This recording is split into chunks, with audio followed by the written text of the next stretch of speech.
9, 8, 7. We have a go for main engine start. 4, 3, 2, 1, and liftoff. SFL night, let's go. Midnight glow, it's time to rise. SFL nights on the starry skies.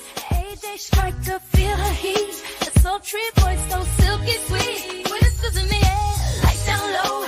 Bubbly charm, let the stories flow. In the league where dreams unite. Ashley's got you, hold on tight.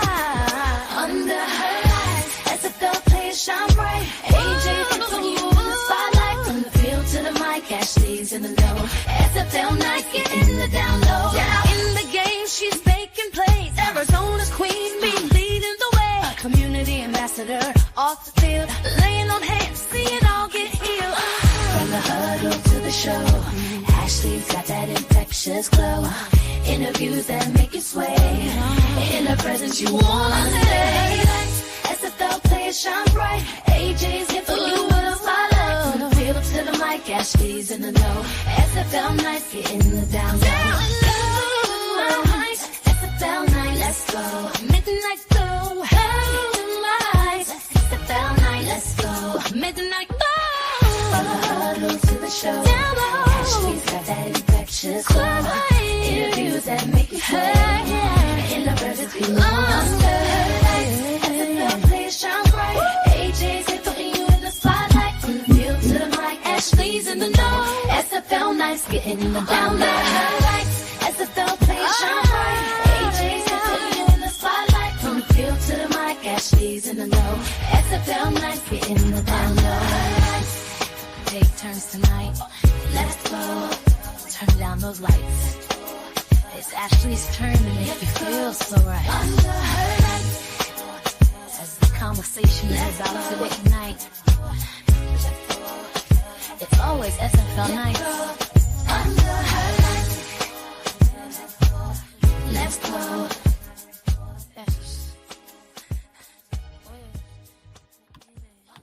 What is up? What is up? What is up, SFL Nation? And welcome back to SFL Nights with AJ Striker. Thank you so much for joining me today or tonight or whenever you decided to hit that play button or turn on that radio dial. I really appreciate it, y'all, and I hope y'all like the shirt. Kind of modeled it a little bit. We just got these shirts over from Lucy Red.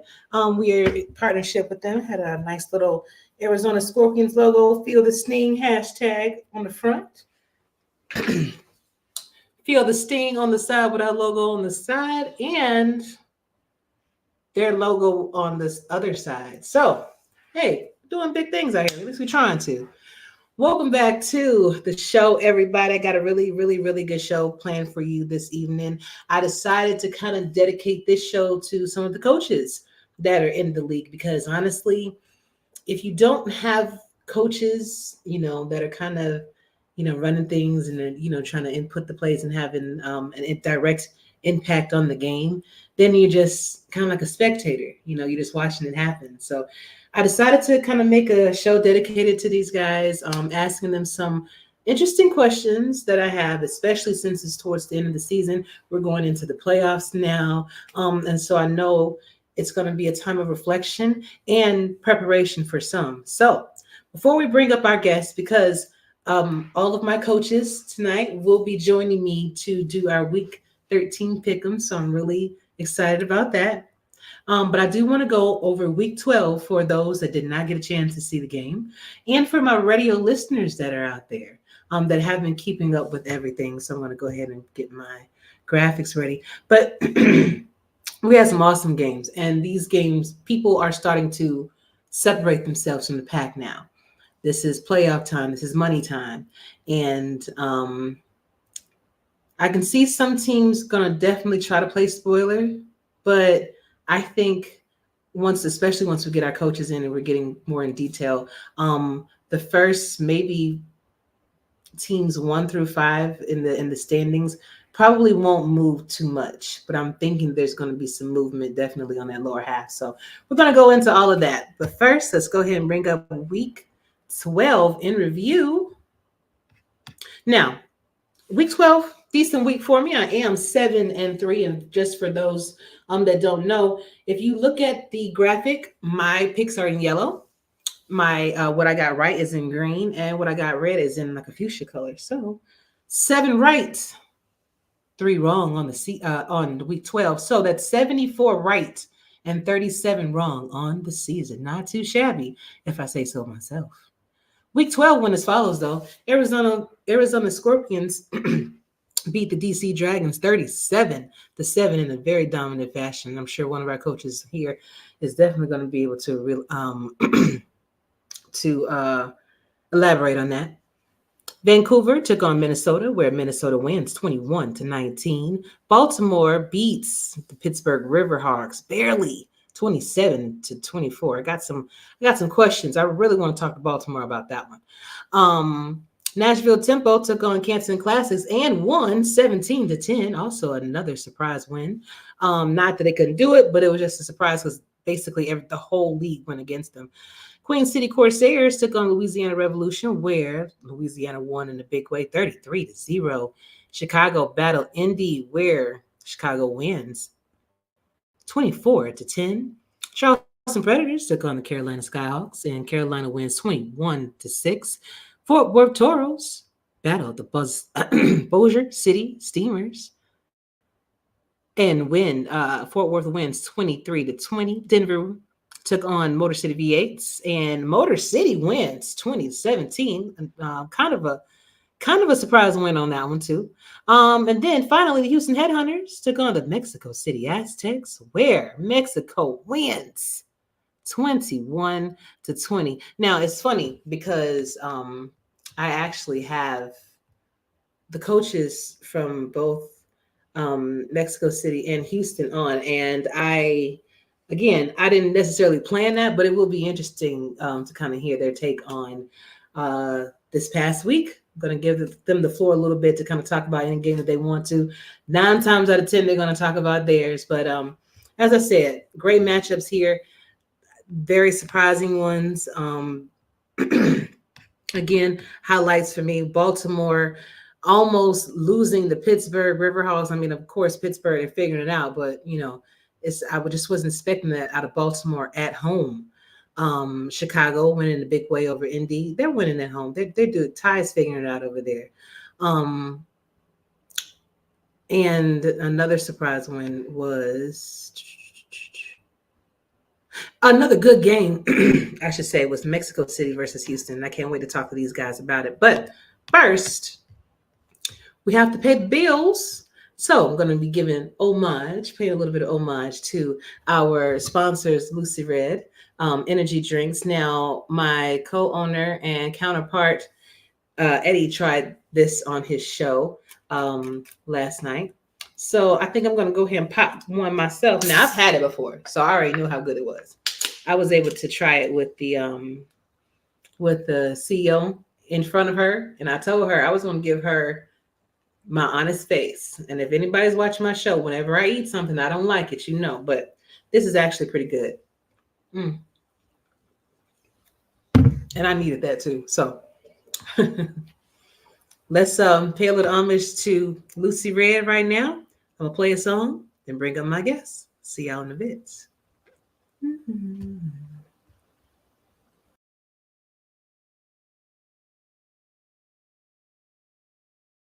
Are you ready? 3 Lucy Reds, please.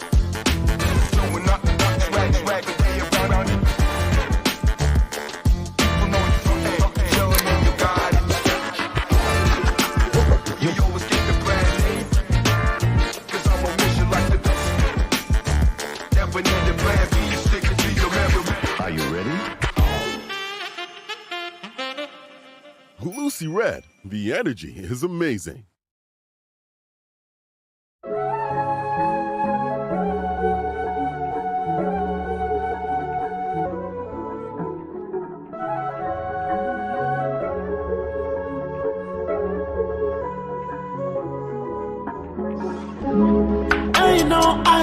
I know that you, tell me what you want after this club.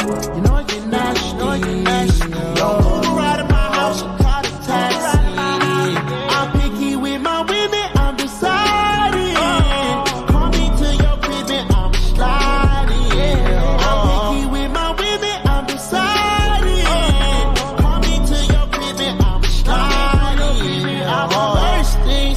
me get that introduction.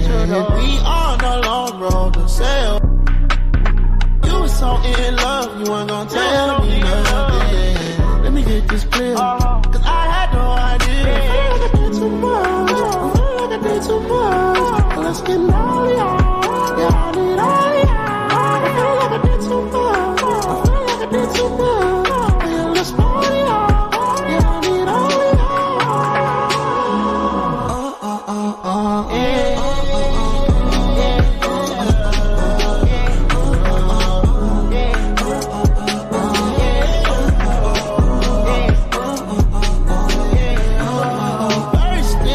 Let me get that introduction.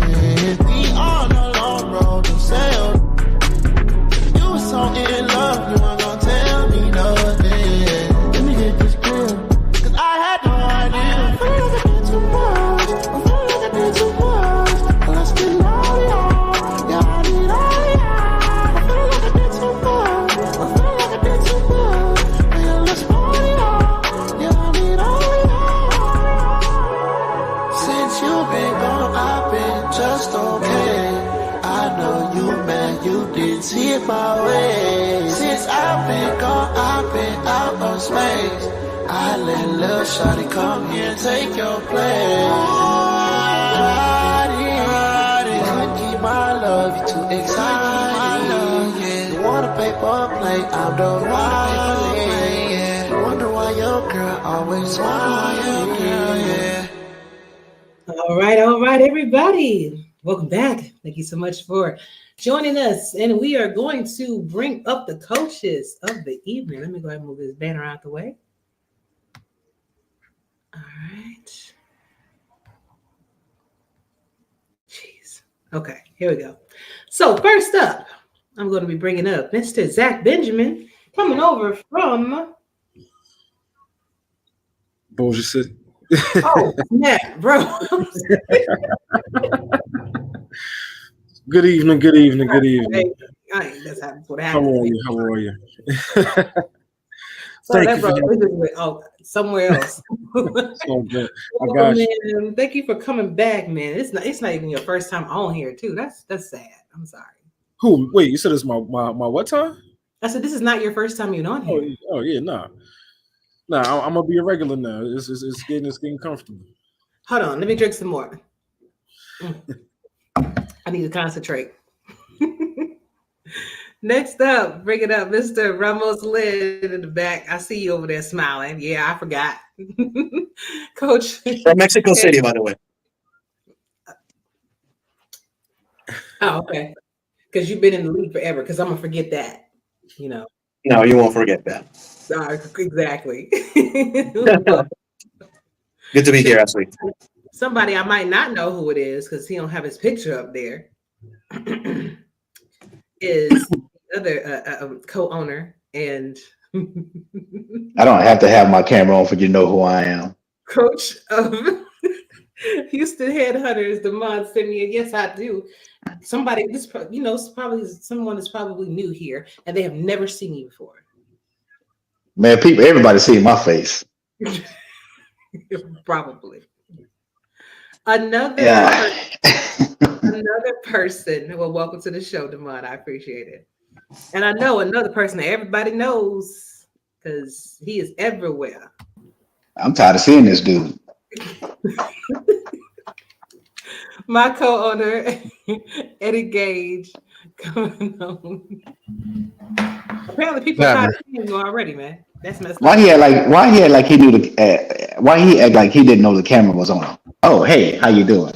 You know, I'm multitasking, bro. Like he was Rogers. You on a bye week this week, so you got all kind of free time. Man, I have a 4-year-old. You don't get that offense together, you're gonna have a lot of free time. Man, I have a 4-year-old. I don't have no free time. Oh yeah, you right about that. 4-year-old club. I feel you. Mine grown, thank God. One almost. Chat shout DJ, outs. come sit down. Chat shout outs include Robert Brady checking in. What is up, man? Music is always fire. And he says that he would love to do a show with one of you to get, or I guess all of you. So he would like to be on the show with all of you one day. I guess he has some questions, for the coaches at some point. So, and then he also says, "What's up, Ramos?" And my dude, the Mon, don't know Zach. Wow, and Eddie. Well, you will know Zach. You will get to know Zach. You know what I mean?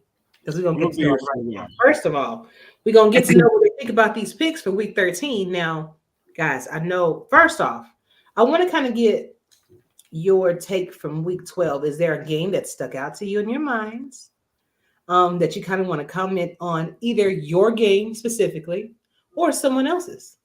And so I'm gonna start with you first, Ramos. Yeah, I will go actually with Baltimore against Pittsburgh because Pittsburgh really showed me something yesterday. Not yesterday, this past week, even though they didn't win. For a new coming team, sometimes it's baby steps, sometimes it's getting your feet wet. First season may not go too well, but you gotta build a foundation, and that comes from players, from coaching, knowing each other, and it takes time. And this game that I saw from them, really, if I was a player for Pittsburgh, I'll be like, you know what, we have a future here. We have something going on. Because to hang on with a team like Baltimore, they only lost by 3 points in Baltimore, is no easy thing to do. Again, it was not a win, but at the same time, it is really encouraging to see how Pittsburgh is hanging on with those tough teams, and it looks like they have the right pieces in place. They're getting there, definitely. Devon, Yoda. what game stuck out to you last week? You got to repeat it. You sure have to repeat it, man. God. Can I go on a show without this guy for once? I mean, like, he's always harassing me. I think I want to file a COC on him. You know what? Let me separate you two. Hold on. It went to the trash. It went to the shredder, bro. Dang, I got to use more dynamite next time, then. I would have rather me at the top. You gonna put him above me? Come on, man. That's pure prejudice right there. Right where I belong, on top. Pause.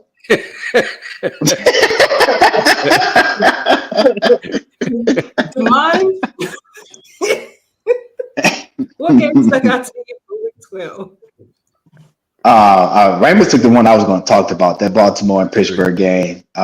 Pittsburgh showed something great defensively in that first half.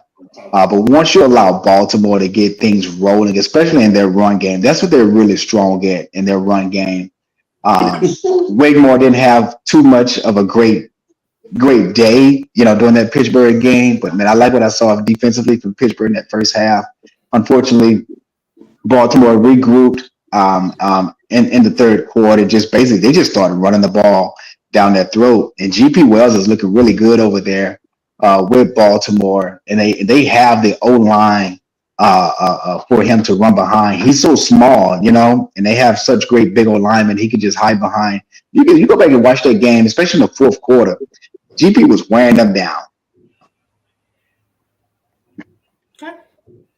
And if you do want to go back and watch these games, please visit simfl.net for direct links. Also, you can see stats and get team information. You can also watch the games in its entirety or highlights, which are available on the Simulation Football League's YouTube page. So, Zach, what are your thoughts? Any game that stuck out to you last week? Game stuck out to me was Canton and Nashville. Nashville is really showing the league, man, for like an expansion team, first year, and like what they're able to do on defense. I'd be scared of them going into the playoffs. Canton is literally one of the cemented teams in the league, and Nashville shut them down. So I'd be afraid of Nashville. I knew Nashville was going to be a problem when they were in the SFL. Yeah, and SFLM. I've seen it at both levels. I've seen the structure. I've seen I've seen how they move, how they do things, and I feel like Canton may not be the first upset. Nashville may have one or two more left. All right then. So Eddie, I got a question first for Zach before I give my answer. Hey Zach, so you talked about Nashville and how you knew they'd be a good team and all this and all that. Let me ask you a question. Who was mentoring Jay Balmer with his coaching experience last season? Can you remember? I can't quite recall. I believe he's here with us tonight. I'm about to holler at them then, because whatever they got going on over there, I need to get under that guy's tool list, because you know what he's doing. It seems like, but now that I'm trying to be humble here, and it's kind of difficult. But me, I think the game for me this weekend was Carolina Charleston, because I pictured that as the game of the week, like I told Brett on the Street of Talking podcast. And Carolina went out there and showed up offensively and defensively, and they got their running game going. Raleigh Quintero had 160 some yards rushing, and they just went off and they trying to make a statement. They started off slow, but like I said earlier, they've won 3 of their last 4 games and getting hot at the right time of the season. So that was my answer. Love it. Eddie, who mentored you? Who's your mentor, Eddie? Offensively or defensively? Don't matter. Just who? Anybody. Name who they are. Defensively was me, myself, and I. Offensively, Mark Chisholm, Mighty. Every now and then you give me a tidbit here and there. Every now and then. Oh, see, I'm really upset now. How about every day? Just kidding. No, I'm just messing with you, dog. Nuts. Well, that said, moving on to week 13. As I alluded to, there are teams that are starting to separate themselves from the pack. And I'm curious to know, so for the first game, as you can see, all my picks are selected in gold or yellow. So Charleston will be taking on the Atlanta Swarm, and this will be on Friday, October 4th. Tomorrow, my daughter's birthday. She'll be 17. Yay. Happy birthday. 8 p.m. Eastern. So this should be a really good game. I'm giving it to Atlanta. They have had a strong showing. Bryant Dynasty has been playing lights out. As long as they can play a clean game, I think Atlanta's going to take this win. But I'm wondering, Ramos, what do you think? Who do you think is going to take this? Oh, man, it's one of the stronger games of the week. I think both teams are teams that can upset any one of what we consider, the top contenders, whether it's Canton, whether it's Arizona, anybody. Yeah. I'm going to go Atlanta just because they're at home, but I will not be surprised at all if Charleston wins. I'm just going to go with the standard Atlanta by 3. I get what you're saying on that. Zach, what about you? That's a tough one. My gut tells me the Predators. I know Brian Dynasty is like balling out of control right now, but I have a gut feeling that the depth of the Predators is going to show, and I feel that they might pull out in a close one. Okay then, Eddie. I picked Atlanta to win this one. All right then, and then Damon. Wake up, Damon. Damon? He checked out. He probably sleep. Well, we'll come back. She needs a Lucy Red then. Yeah. Okay, I got one more. No, he got to buy it. No, but he doesn't want to go to Arizona. He said that. That's true. Until you have a 4-year-old, never had really a long time. No. What game was Atlanta and Charleston? I'm taking Atlanta. Okay, yeah, I figured you would. I should have answered for you. But Saturday, October the 5th, first game up, Fort Worth Toro is taking on the Canton Classics. Canton will be at home, South versus the North Division. 6:30 p.m. Eastern. I think it's going to be an interesting game. I'm going to give the game to Fort Worth, though. So, Damon, who you got? Who did you say? You have to excuse me. I'm cleaning up after this kid. It's okay. It's okay. I got Fort Worth and Canton Classics. Oh, Fort Worth and Canton. Ooh, that's Canton's a at home. great game. This Canton's at home. I'll take Canton. I take Canton if they're at home, but the Canton got to come out and they got to run the ball. They cannot come out with that same game plan they had last week versus Nashville. Why not? Why not? You not believe in Scott Because Patterson? no, I believe in Scar Patterson. I just don't believe in the game plan. I didn't say they can come out and not throw the ball. I think they can't come out with the same game plan they had. Whatever passing plays they had, throw that in the trash. Scrap that. You know. Sometimes you have to do that, right? But I'll take Kane. Make a long story short. Got it. Ramos. I'll take the Classics at home. I just don't see Canton losing 2 in a row. I think they'll learn from their past game. I agree with them on. I think they'll involve their running backs a little bit more and unleash those hounds. I mean, they when they want to put pressure on the quarterback, they can do it better than anybody in the league. Indeed. Zach? I got Canton. Canton at home after a loss. I don't see them losing 2 in a row and losing at home at that. Good stuff. And Eddie, rounding things off. See, the only reason that Ramos and Damon chose Canton is because Fort Worth is in their division. So don't get it twisted. They picking those picks based off of motion. What about Zach? He plays in Bossier City. He coaches in Bossier City. Well, I said Damon and Ramos. they making those picks simply off of motion because they're praying for Fort Worth downfall. Me, myself, I'm going with my heart and my intelligence. So I'm going with Fort Worth with the upset. Okay. And wrong again. Now, I know who 2 of these are going for straight up. So it'll be interesting if they elaborate on how they're going to win.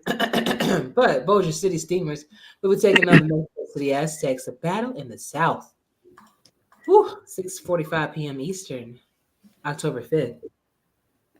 As you can see, hey, Zach, don't get mad, bro. Don't get mad, man, but I chose Mexico City on this, man. It's okay. It's okay. Either he or Ramos was going to be mad, one or two. Wait, what over there?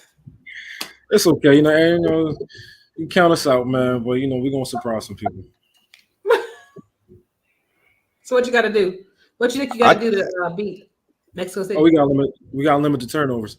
Like, if you watch our games, man, like, the turnovers have been our Achilles heel. Without the turnovers, we're easily 6-3. Like, it's turnovers, simple and plain.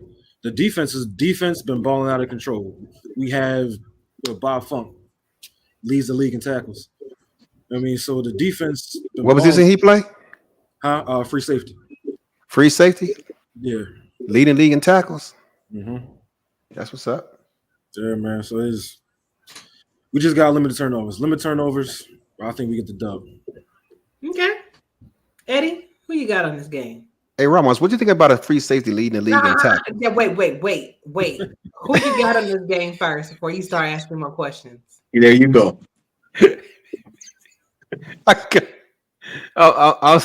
I'm sorry, Zach. You my guy and everything, but you told me thanks, but no thanks. So I'm going Mexico City. No, you wrong for that. You ain't gonna pick Bossier City because that man turned you down. He want to go play for your team. The man told me, yeah. He said he want to play for a contender, so he let us down. I mean, it wasn't that he was wrong because Arizona wasn't a contender last season. We sure what? Missed it by that much, bro. It's cold. It's a cold situation right there. Hey Ramos, what do you think about a free safety leading the league in tackles? Hey, if he plays in the box a lot, then I have no problem with it. If it's tackles for a loss, I have a problem with it. That's what's up, man. You know that remind me. Y'all played us, dog. Y'all safeties lived in the box. I'm like, man, we can't run the ball a yard, man. But y'all back up. Jesus Christ. Like, no, we getting paid to do what we do. Shit. That was Ramos? frustrating. Hey, once we get into coach talk, Ramos, I have a question for you. Uh-oh. Yes. Okay. Well, we get through these picks real quick. We can get to the coach talk. Shoot. All right. Well, if the host would host, we can get through the picks. Hold on. You know you will get muted, right? Mute him. Mute the I can mod. see yours. You will get muted. Mute the mod immediately. Say something else. Anyway. Something else. Ramos. Childish. No, seriously though. You know, I obviously have to pick us. You know, at home, but man, Motion City. You know, they obviously have a lot of carryover from what was the Lone Star Glory, and you know they have a very good quarterback. He can sling it all over the yard. He has great weapons. I like Hunter McWaffle out of the backfield quite a bit, and that defense plays really, really well. So I think it's going to be a game where the team that limits the turnovers the most, and it's going to be it's going to win in a field position battle. So it's a matter of making the less mistakes as possible. All right then. But he got Mexico City. Okay. Yes. Just so y'all know. I do. Flex. Florida Storm will be taking on the Vancouver Legion East versus October the 5th at 9:00 p.m. Eastern on the Simulation Football League's YouTube page. Both teams are in a unique situation because I don't think that we've witnessed them struggle so much from either, maybe figuring out what the game plan they're going to go with, or maybe losing some vital pieces throughout the season. I'm choosing Florida to win this one because I think that they have a slightly better showing. But Vancouver can definitely turn around at any point. I just think that Florida is a little bit more stronger in this regard because they do have a lot of their key pieces. So, Eddie, who you got? First of all, how you put Florida and struggling in the same sentence? They only lost 2 games. Well, they struggled in those 2 games. Okay, so is this the way that Florida typically plays that you've noticed this season? Do you think that they're playing a little bit differently? I know Money's your boy. I think that they play this a little bit differently than usual. I think that they're human, and the coaches in this league is getting tougher and tougher to compete against. It's not just those same 2-3 teams that dominate every season. You got a host of teams that can win it this year. Indeed, just like Baltimore. We're not used to seeing Baltimore with a performance like they had. Now I can agree with that. There's no shade. I'm not throwing shade. I know you're not throwing shade. I know you're not throwing. I mean, I agree with Ashley because Florida has been dominating all season long, and then the 2 games they lost, they didn't dominate at all. They didn't even. I mean, they just didn't look like Florida that we saw. The previous games before that Carolina game and the Canton game. I won't throw shade either, but I mean, as right now as an analyst, they really didn't show up versus Canton. Canton basically had their way with them, and that's not throwing shade at Mighty at all because Mighty's my guy. But yeah, and I think we saw the true Florida versus Arizona that next following week. That's what we're doing, dog. Dude, they showed up. They scored over 25 points. What are you talking about? You come off from being scraped like a scab, 20-0, and then you put up 27 the next week. Hey, they did some things right. That's all I'm saying, y'all. Thought it was cool, player. We are cool. Spade a spade, though. Spade a spade. But exactly. Thanks, Ashley. So you got Florida winning this, Damon? Yes, Florida versus Vancouver. Yes, Vancouver has been their own Achilles heels all season long. So I'm taking Florida. Okay. Zach, what about you? I got Florida. Okay. Eddie? Florida. Ramos. Well, look, Vancouver is playing with urgency. They are playing at home, and again, we've seen Florida struggling a couple of games. They did get shut out, which I never thought was going to happen. They did get shut out by Canton, but I'm still going to Florida. You said all that to say. Yep. I take Florida at the end of the day too. You know what I'm saying? But it's just different. Next, Motor City V8s will be taking on the Arizona Scorpions. Arizona will be at home. Last game of the day on Saturday night, 9:15. So if you had any plans on going on any dates, you need to cancel them because Scorpions will be playing that day. So of course I'm going for Arizona, but please don't get twisted. Motor City is not any. You do not take any team lightly, and they have been, somewhat of a problem in practice. So as long as Eddie keeps his head in the game, I think we'll be good to go. What say you, Eddie? I want to hear what Damon got to say first. Oh shit! You would ask me as soon as my wife asked me to come turn the fan on in the bedroom. Arizona. I'm taking Arizona. I'm not taking Arizona. I'm taking Queen Scorpion on this one right here. I mean, sister is having a season. I mean, 61% completion percentage, 90 QBR. What? Right. But here's the downside. Ashley Jackson has been sacked 14 times this season. If Motor City can put on some pressure, we may see a different ball game because when Ashley is under stress, hey, there's no winning for Arizona. So the O-line got to show up, but I'm taking Arizona by 20. Which I've been You said all that to say that. That's why I need to run out the way. I'm standing in the pocket. I see this big 350-pound dude coming right here. Why am I not taking off, man? I need to get the heck out the way. But no, build up your scrambling. Build up your scrambling. Offense. No, let me run. You have build up your scramble. He'll take off. She'll take off. Just start progressing scrambling. Forget what Eddie tell you to do. You have control of your own player. Yeah. Hey, dog. Ramos.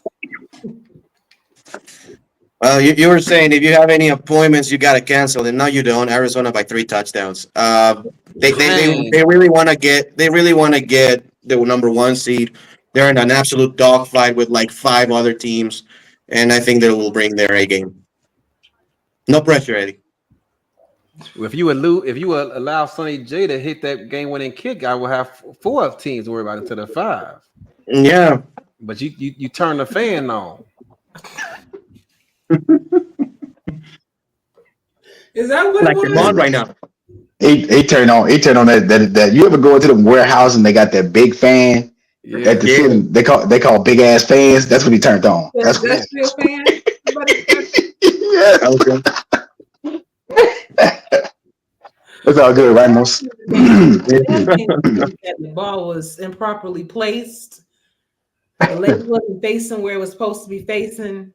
Hey, Laces in. I saw the replay. Well, Laces is in on every field goal attempt in this game.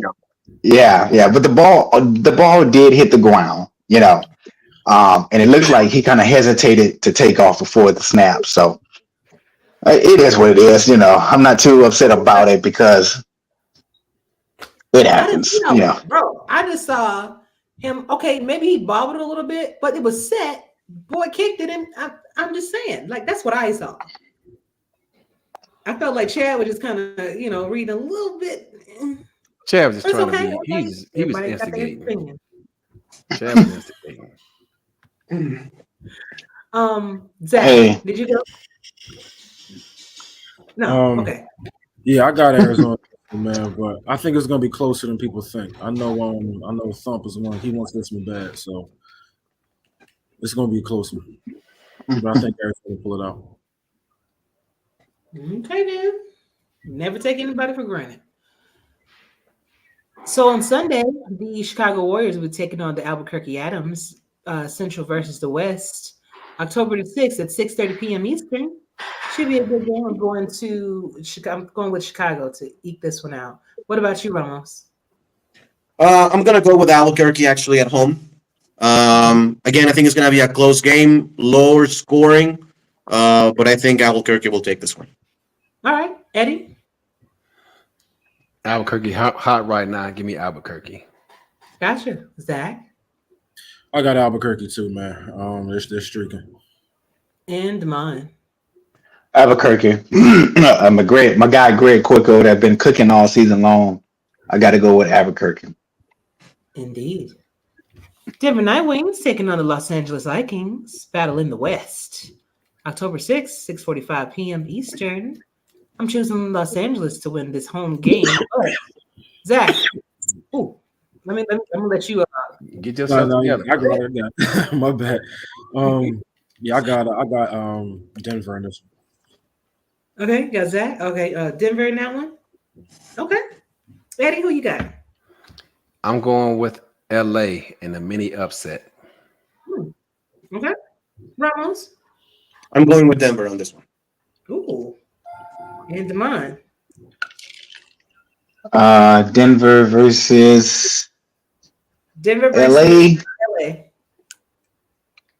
I'm gonna go with Denver. Ooh. I think Denver has the better run game. I think any team. I believe you got. I'm old school. I love a team that can run the ball, and that's why if you can run the ball, you can control the clock. And I think Denver has a better run game than what LA has. Yeah, ever since I know you, you've always been a fan of time of possession specifically, so I get it. Absolutely. So Lexington Miners will be taking on the Indianapolis Ramblers, battle in the Central Division on October 6th. Salud, Ramos. Thank you. You're welcome. 9:00. So, gentlemen, I'm choosing Lexington to win this game. I think it could. This is kind of like a pick'em for me, kind of toss up, but I'm giving it to Lexington for me. But Zach, what do you say? I got Lexington, man. The receivers getting better and better as they keep progressing. And I feel like they're really developing into like a real formidable team at the right time. Okay. Damon? I agree with Zach. I'm going Lexington on this one here, and here's why. Johnny Pickler has 20 interceptions on the season. Damn. And only 11 touchdowns. But he has over 2,000 yards passing. QBR is not that great at 58%, and that has to be from the 20 picks. But yeah, I'm going with Lexington on this one just for that reason. All right, Ramos, who you got? It's kind of like a pick'em kind of game. They're pretty close. I'm gonna go Lexington just because of Johnny Pickler's interception issues and the fact that Lexington has just a really good secondary with J Rock and company. I agree. Eddie? I'm going with the upset, and not because this Chad is my guy, but I'm going with Indianapolis. I think their defense is gonna show up this week. Yeah, they got some Ryan hits over there and get you a few sacks. That'd be dope. So we'll see. Nashville Timbo taking on Louisiana Revolution, ending things off at 9:15 p.m. Eastern on Sunday. Remember, you can see these games on the Simulation Football League's YouTube page. And I'm going with Nashville Timbo to win this. They just seem to be on a hot streak to me. I think I said earlier, they were a problem in the SFLM, and I kind of figured that they would be, and it's seemingly so. So, Ramos, who you got? I'm gonna go with the upset. I'm gonna go Louisiana at home. Okay. Ooh. Okay. Eddie? I got Nashville. I like the way they're playing right now. Zach? Nashville. Okay, and Damon. Yeah, I'm on the same boat with Nashville as well. Cool. Last game of the week, Monday, October 7th, will be Baltimore Vultures taking on DC Dragons. I chose Baltimore to win this game. It's a battle in the North. at 8:15 p.m. Eastern. Again, Baltimore is not the same Baltimore I'm used to seeing. I did give them the slight edge on this one, but DC definitely has the pieces to take the win from Baltimore. Especially it's a home game for DC too. So, Demond, what are your thoughts? This one is tough for me, and that's because I'm close with both of the owners with both of these ball clubs. But I gotta go with Baltimore, and here's the reason why. I just don't think DC has the firepower offensively outside of Lauren Pococo and Kevin Say. If they had another receiver to go along with the two that they have now, maybe I can see DC pulling this game off. But right now, I just do not see it. But DC does have the defense to beat Baltimore, though. Yes, they do. Ramos. This one is close. I'm gonna go with the Vultures, but I will not be surprised if it's on a comeback win. DC's leading late, and then Baltimore mounts a comeback. I think it's gonna be a great game. All right, Eddie. I got DC winning at home in a close one. I think their running game is gonna do just enough to keep the ball in their hands and keep Jack Whitmore off the field. All right then. Lastly, Zach. I got DC as well at home, and I think Nick Fargo is going to have a big impact on the game. See, Zach gets it. Somebody promote that guy. All right, guys. Thank y'all so much for joining us for Week 13 Pick'ems. We're going to see who is right and who is wrong. And again, please understand, this is all fun. Don't pick your team. It's just 50-50. You don't like it, just answer on the field. That's how we do it.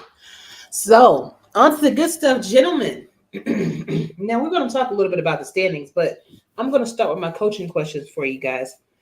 I want you to be honest with yourselves. Uh-oh. I want you to rank yourself as a coach on a scale of 1 to 10.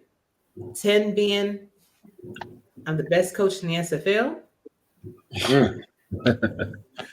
And 1 being I definitely need some work. Like I'm struggling. Like I don't know. I'm at the bottom tier. I can't wait to hear Ramos answer. Well, we're gonna start off with Demond first. There you go. And put me on the spot, huh? Good choice. All right. I can't win. I would say I'm middle of the pack. I'm nowhere near the coach that I thought I was back in the APF days. This game here is a whole lot harder.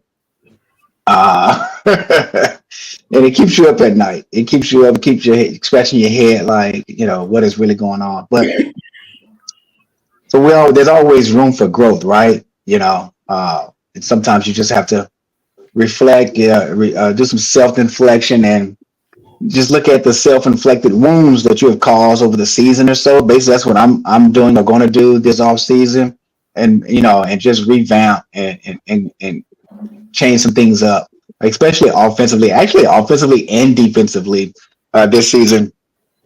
I started to do some things that we didn't do the previous 2 seasons, and it most definitely hurt us on both sides of the ball, especially on the defense. Well, especially on the offensive side of the ball. Defense kind of was okay, but then I ended up turning the defense over to Jason Peace, and in the past 2-3 weeks, defense has been looking really good. We started to turn the ball over a whole lot more than what we was doing earlier in the season, which we wasn't turning the ball over at all.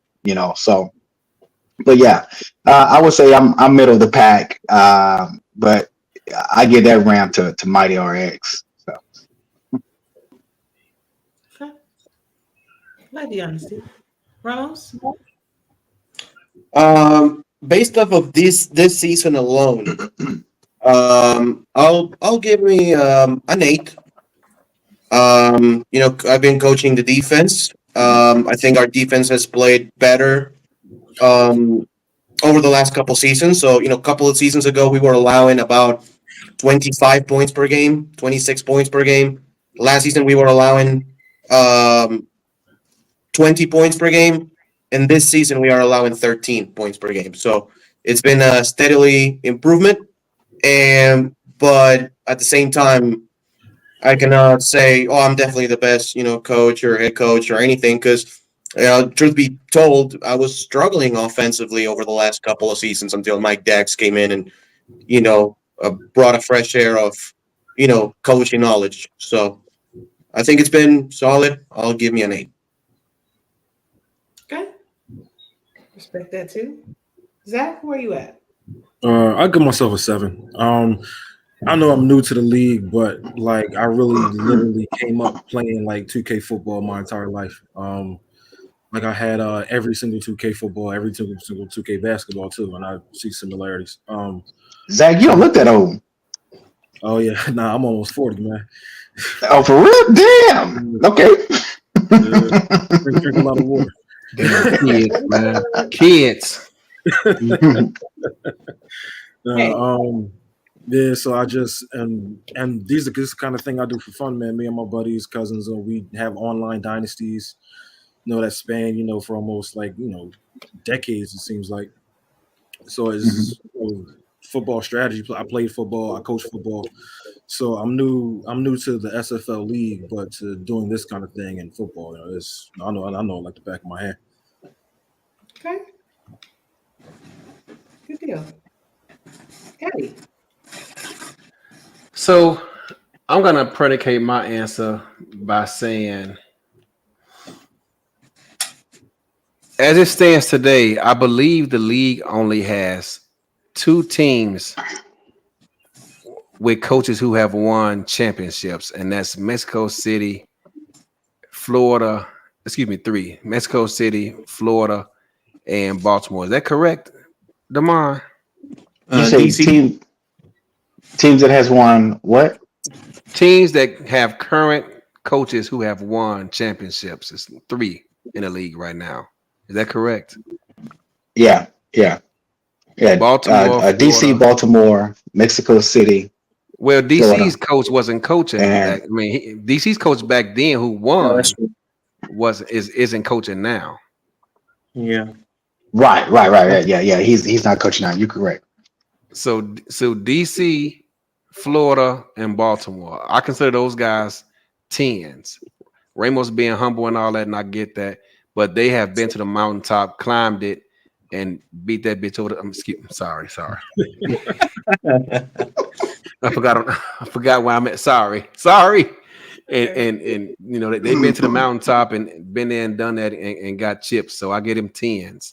Mighty always tries to renew my confidence and tell me that I'm one of the best coaches in the league, and I always tell him I don't consider myself that because I haven't won. I've gotten there twice, but I've lost twice. So I told him I consider myself one of the best of the rest. In fact, I consider myself the best of the rest. So I give those 3 coaches 10s, and I give myself an 8.5. Okay.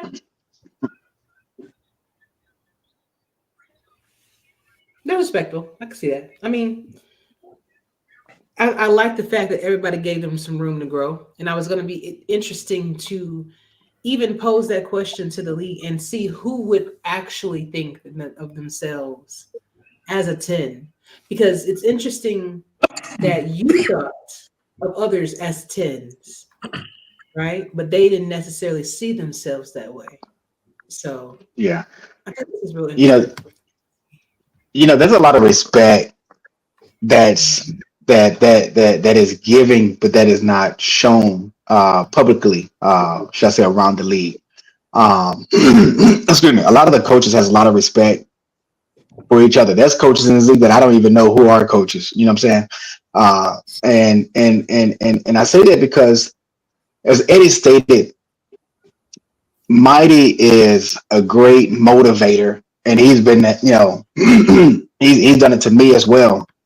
And I've said it. I think I've made this publicly before on your show, Ashley, that Mighty told me that, hey man, it's not the playoffs are not fun when Houston is not in it. And I took that to heart. And when he told me that, I started to bust my behind, to make sure that we got back into the playoffs the next following the season. When he told me that, I want to say that was around probably like season 18, season 19 off season or so when he told me that. And I just started grinding, to get back into their playoff hunt and run or so. Because he and I, we've had some great matchups in the playoffs, and they basically came down to around the last play of the game or so to decide who's going to win it or whatever. But it's been great matching up with him over the years or so. And Ramos and I, man, we have a lot of history and a lot of respect for one another. And people may not know that or think that we have that respect for one another because we're division rivals or so. But man, that defense of Santa Fe back in the day and Mexico City now, has given me hell over the years, game planning for. And, he'll let you know as well, there's some things about Houston that gives him fits also. So, Yeah, that run game is crazy, And I was telling Mike, when we were game planning for Houston this past weekend, I was like, because Mike was doing his offensive changes, and I was like, Mike, give me that playbook as soon as you can, because I'm selling for the run defensively. I'm going for the run. Like, I just want to stop that run, because I know that's Houston, and that's been Houston ever since the day. And I told him on this, he's giving me fits since Darnell Black, and people here will not even know who that is.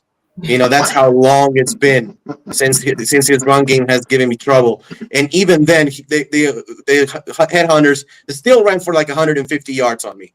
So, but it's that level of respect. It's kind of like Tom Brady with Peyton Manning, Bill Belichick sort of thing.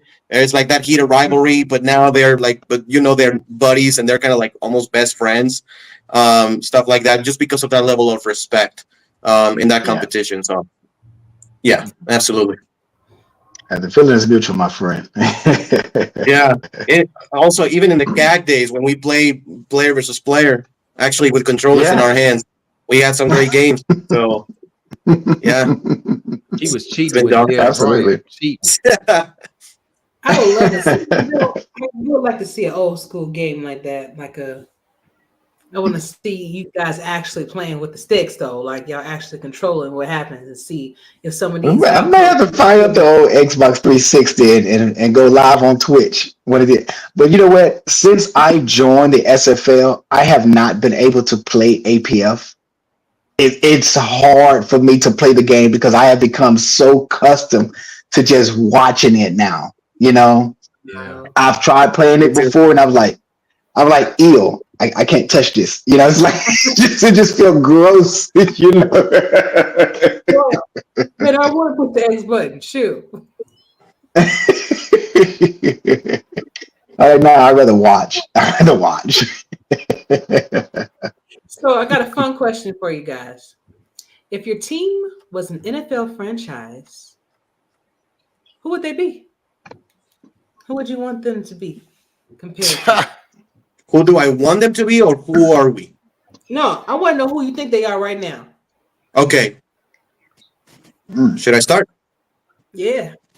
The Steelers. I'm excited. The Pittsburgh Steelers. Why? I've been critical of Coach Mike Tomlin because he gets a lot of praise, and this is self-critique, right? He has been given a lot of praise.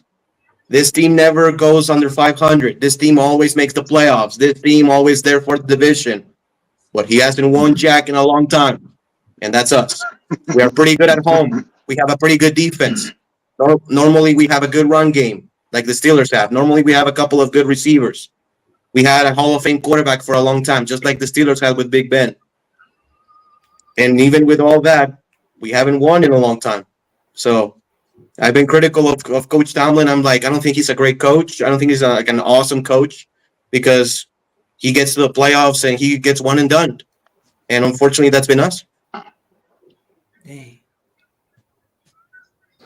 All right, Steel Curtain. Zach? I was thinking hard about this one. So if I was to compare Bossier City to an NFL franchise right now, I'd probably say the Seahawks. We got pieces, got to put it together. We had, a couple seasons ago, man, we were like almost like right there. We were ACA because I got drafted. We were ACA. and then we kind of fell off a little bit. We just got to get back to the former glory. Come on, don't you say Dallas? Oh, see, all right. So I'm an Eagles fan. Like I bleed green, so I don't want any parts of anything that has any kind of that. I don't even like the word that word in my house. Like for that reason, I'm gonna go ahead and say Dallas. Nah, I'm not gonna say Dallas because I'm not the GM of my team. Although I do participate in off-season, free agency and draft. I allow the GM to do their job. I'm not Jerry Jones where I take over full control of the team like that. I would say Houston would be. Oh man, it's gonna hurt me to say this. I'm gonna say. Okay, I'm not gonna say that. I'm gonna go with the Chargers. And here's the reason why I'm saying the Chargers is because one, we haven't won anything in a long time. Two, we have made it to the championship game and lost as well as the Chargers have. And that's the only reason why I say the Chargers is because, we've made semifinal games here in the SFL and haven't, advanced to that championship or so. That's probably the only team I can think of that we pretty much come close to. And I can't stand the Chargers. I really dislike the team with a passion. But if any comparison, it would have to be them, just because we haven't won jack in a while. All right then. Mm-hmm. Eddie. Of course, Ramos don't like the Chargers. He a Chiefs fan. Or was he a Broncos? No, he's a Broncos fan. Chiefs fan. Broncos fan. That's just insulting. My bad. I'm disappointed in you. I knew it was one of them AFC teams. But no, for me, this year, I say we are the 2007 Chicago Bears. Chicago, they had two running backs with A-Train in them, and we had a great middle linebacker with Urlacher. Our quarterback was but y'all had Urlacher and Briggs. Yeah, we had Briggs. Man, come on, dog. We had dogs out there, man. We had Mike Brown back there in the secondary. Man, come on, you serious? But you mean the team that made the Super Bowl, the 06 Bears? Okay, 07, 06, 07, yeah. That'd be us. A solid a team who could run the ball, play solid defense until everybody start getting hurt, and an efficient passing game. That's us for sure. So you calling Ashley Jackson Rex Grossman? You have to shake. Oh no, she better, dude. She got the number one QBR right now. You serious? 89.9. You know what's crazy about that is all season long I've been saying to myself, man, I gotta improve her completion percentage and her quarterback rating, all this stuff. And then I just happened to look it up yesterday because of what Brett titled the show. And I said, wait a minute, she number one? Oh, snap! Oh, that's what's up. I just had a totally different outlook because it's so hard to have a high completion percentage in this game. It's not like 2K8. You can know what defense they were going to play, and you still have debacle sometimes. So you just gotta. Well, I need you to share your secret with me. Throw the ball short. See, you like to throw the ball deep downfield. I think that joke off in a minute and don't think nothing about it. 2nd and 5. Let's go. It's crazy because before I move on to my my next question, it's funny because I didn't come up in Eddie's listing of MVPs, so I was just wondering if you the number one, how that doesn't happen. But Ashley might be looking for. I can answer that for you if you want to. Huh? I can answer that for you. No. In traditional sports, you have your locker room speeches. So I'm wondering, guys, do you give your team either speeches before the game, speeches after game, or both? Because some people be like, oh, okay, well, hey, rah, rah, rah, sis, boom, bob, and then when you lose, you don't say nothing. There is no kind of words of comfort. you just let it ride. So I want to know from you, Zach. Are you the type of guy that does the locker room speeches on game day, win or lose? In the SFLM, always. SFLM, man, I'm always trying to rile the guys up. Even in the main chat, I do that. But as far as the team goes, it'll be once in the blue. I'm more of like the, I don't want to say rookie, but more the younger players in the locker room. So I'm observing. I kind of let more of the veterans kind of like take the lead more. I see what they do, watch how they move, and I kind of like adjust, my style accordingly. But SFLM, it's kind of like a different vibe. I'm super duper vocal, or try my best to be. Okay, Eddie. You already know how I get down. I mean, They don't. On game, it's not even just me. It's me. It's you. It's Diggs. It's Ernest. It's a whole bunch of us in there, man. And we come out like, hey, man, it's game day. Let's get up in here. We post clips and videos and shit. And sometimes I come up with a little hype video I found on YouTube, man. On game day, it's time to see the work that you put in. It's gonna pay off, and that's me. And then when we win, I'm saying, it's like 7 or 8 of us up in there lit, and the whole locker room be jumping, and it'd be a party up in there, man. That's one of the things I like best about our squad. It'd be a party in there, when we win. And even other than that, I also like, I go in there and post videos of myself, saying what I'm expecting out this week, opponent, what we got to look out for, what I think we can take advantage of. And, same thing with post game. I say, we kind of predicted this and it could turn out this way. They kind of surprise us with that, stuff like that. So, yeah, I love Arizona, man. It'd be a party out there, especially when we win it. You also do that crazy stuff where you will, hey, well, I was testing something and I'm not sure if this is going. I'm not sure if they're going. I don't tell them that. I just tell you that. I don't tell them that. No, you do. You say it in the locker room. Oh yeah, I do say that sometimes. Matter of fact, I said it against Mexico City. I said, man, Mexico City, they stacked that box, man. I don't know, DJ and Brad. We got to win some other way because I don't think our running game gonna get off today. And sure enough, dude, as soon as the H and height came out your mouth, he was flying down. I'm like, come, man, can y'all just, man, slip someone place we get 4 yards? God dang, man. That game was so frustrating, Ramos. Oh, God.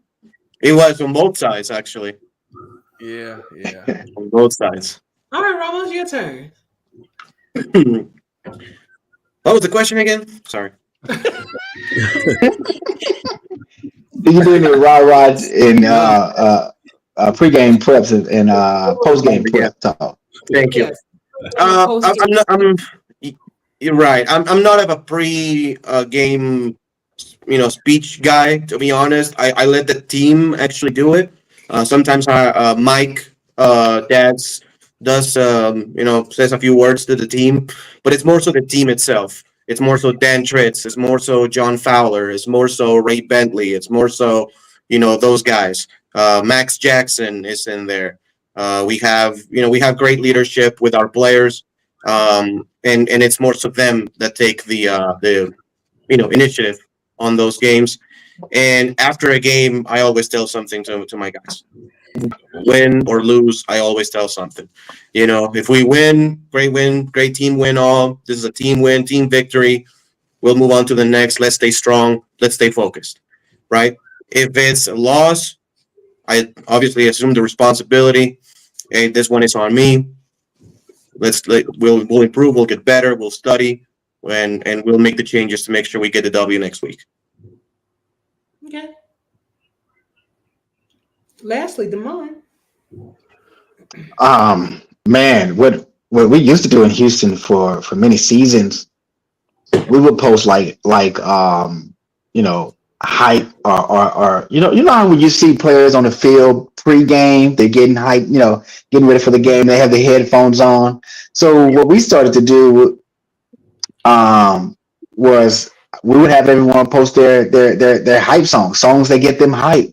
And one of my favorite hype songs is "Let's Go" by Trick Daddy. You know, uh, let's go. If you're ready, tell them go on, hit the flow. You know what I'm saying? So we about to wreck this bitch up. So that song always gets me hyped up or whatever. But so that was one of mine I always post. The funny thing is that Dave Burr, who lives in North Carolina, used to always post rappers from Houston. Like, bro, how you know about all these people who not even mainstream yet? So that was pretty fun. And, that's something that we used to do, but it kind of died down last season and this season. I don't do too much of a pregame, prep talk. I'm like Ramos. After the game is when I mostly speak on the game. I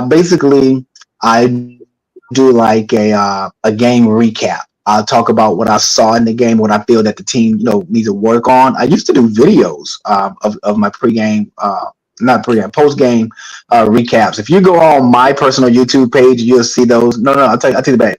On the Headhunters, we have a Houston Headhunters a YouTube page, and the post game recaps are on that. So if anybody ever want to just go and take a look at it, just hear me ramble and talk, you can. But I normally post them into the team locker room. Mm-hmm. Okay. That's good. Yeah, and like my game recap videos, I will post those in the locker room also. So the team can look at it and see. I like it. I think that's important for owners, coaches, at least to say something, because you're doing everything, obviously, with especially trying to put together a game plan, but you want the players to know that you're there too. That was always something that's important to me. I got to know that my owners are there and that my coaches are there, just in case I have any questions or just to see their faces, or see them in the chats or whatever. Locker rooms. A little bit more of a serious question, guys. Was your confidence wavered when we switched games? And if so, how did you work through that self-doubt that you had, because I know that at first there was a lot of pushback on it, and now we've gotten a couple seasons under our belts I'm now. from Ramos. There you go. But I want to know if in fact, if your confidence was shaken with the game switch initially, and how you work through. And I'm gonna start with you first, Ramos. Hey, Dinky. Hey, shut up. London. So when we made the change, I was confident. As we made the change, I was confident. I thought it was a good move for the league. Having all the customization, fresh start. I think at some points, in some others known, but some points the game and the league had become a little bit stale in some things, such as game planning. I was seeing the same plays week to week. I was saying the same kind of game plans more often than not, and the same things. And so I thought the breath of fresh air was a good thing. Now, that I got quickly humbled when on our first season we went 0-7 right off the bat, and we were staring at worst record in the entire league, and staring at 0-8 right in the face. Actually, we won on a overtime kickoff return for a touchdown to get our first win, and then we won 3 out of the last 5 games. Then the following season we went 6-6, and midway through that season is when kind of like the confidence started to tilt a little bit in the positive side again. When I was figuring it out more defensively, whilst Mike was doing his thing offensively. And coming into the season, very confident. Starting from week 1, I thought we had a phenomenal group of guys who were developed, and I had already learned from 2 seasons prior. So the confidence has really, skyrocketed until then. Good. I mean, you like I said, you've been in the league forever, so you adapted to changes, I'm sure, over the course of you being here. So I would imagine that some people adapting to that change or to changes is a little bit easier than others. Especially if it's an open-minded situation. If you go into it with a closed mind, then you probably are going to have a little bit more difficulty than others. But Zach, you're interesting because you didn't necessarily come. Did you never? Were you on to? You never tried 2K4? I mean, 2K8 with us, right? No, I wasn't in the league then. Right. So you never kind of went through that kind of transitional phase that everybody else had. It's actually crazy because I found I still follow 2K4 and 2K5 on YouTube. So that's actually how I found the league. It just came up with my suggestions. Like I guess when the switch happened. Okay. So did you have any previous experience with this game prior to actually joining the league? Oh yeah. I used to have APF 2K8.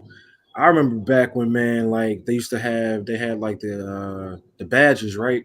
So you had they started you off for like 3, but if you wanted to get 5 badges, you had to 100% the game. So I was staying up all night, making sure I could do that so I could put the 5 badges on all my players. So yeah, I used to play APF heavy. Okay. So in your personal opinion, because you didn't necessarily play the game when we were hexing it at the time. So what do you think? I don't want to say which product is better but in your opinion, which game do you feel gives the more authentic, I guess, experience? Well, if you're talking about authentic, to that time period, it's 2003. Then it's 2K4. APF man was kind of wild. You could have games with 8-9 interceptions. It was I like the animations, of course, were better because it was years in the future. And there were advancements to gameplay. But if you're talking about the AI nuts and bolts, and I go 2K4. My favorite was 2K5, but 2K5 is better from a user standpoint. If you watch 2 AIs in 2K5, it's not too good. But I say 2K4 is solid as far as if you want to, if it's competition based and strategy and X's and O's, I'll go 2K4. Good stuff, Eddie.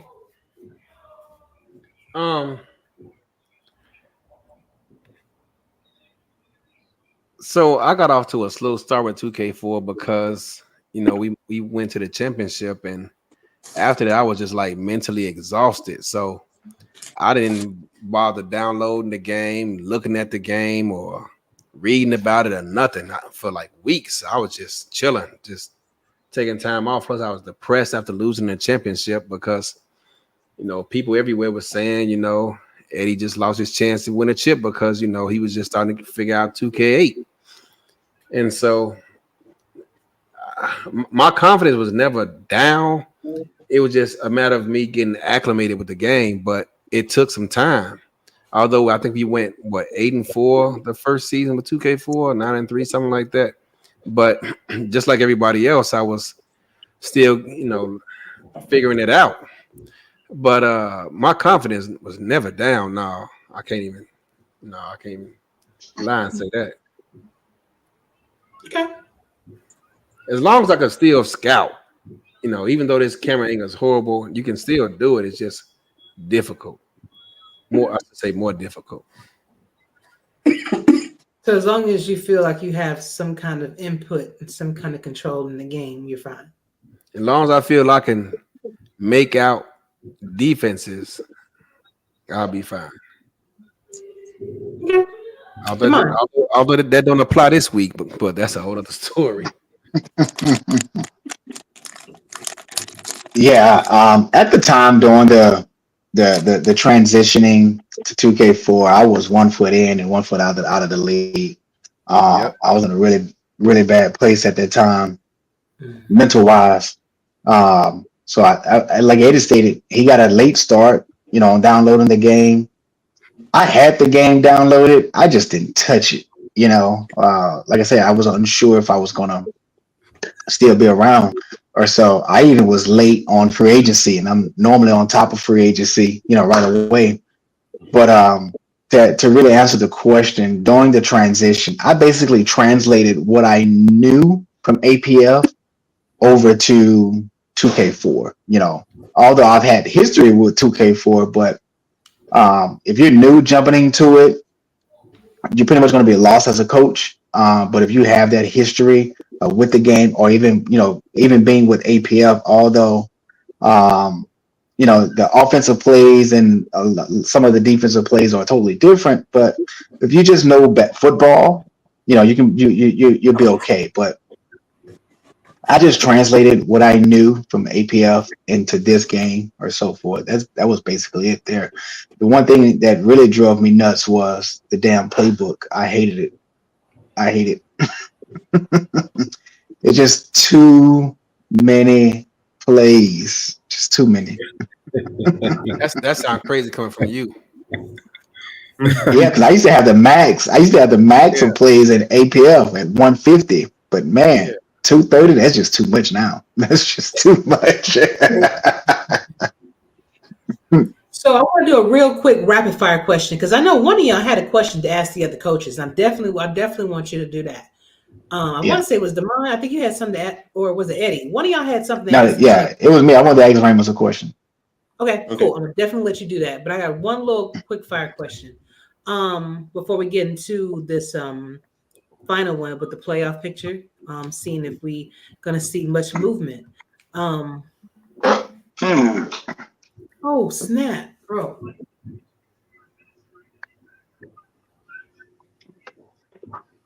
I need some ginkgo biloba or something, because that literally just left. So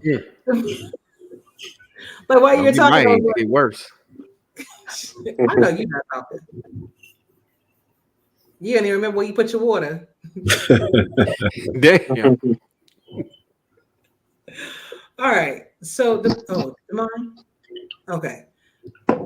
While I think about that rapid fire. I'm here. I was trying to fix my.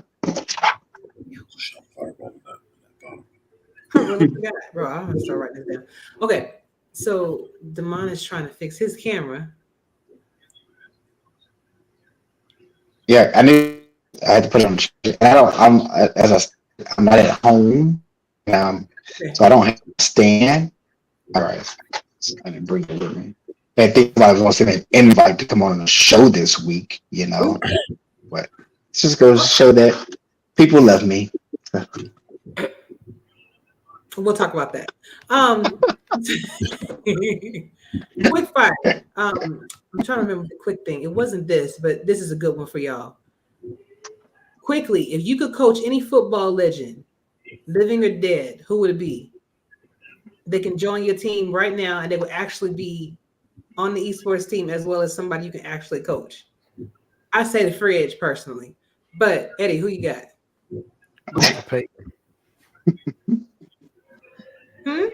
Walter Payton. Walter Payton? Of course. I should have guessed that. Zach? Barry Sanders. Oh, nice. Come on. I mean, he a good second option. Deion Sanders. My all-time favorite player. Yeah. Okay. We'll go Champ Bailey. Bailey. Okay. That's a good one. Indeed. He was a Damon, better I want you to ask your question that you wanted to ask to Ramos. And if anybody else during this time had a coaching question to ask each other, y'all can. I got a question for Ramos too. I'll let Damon go first. Oh shoot! I don't know if I want to. I mean, I want to ask this question, but I don't know if I should ask it on air because it's a scheme deal. You can always say I decline to answer. Go ahead and ask him.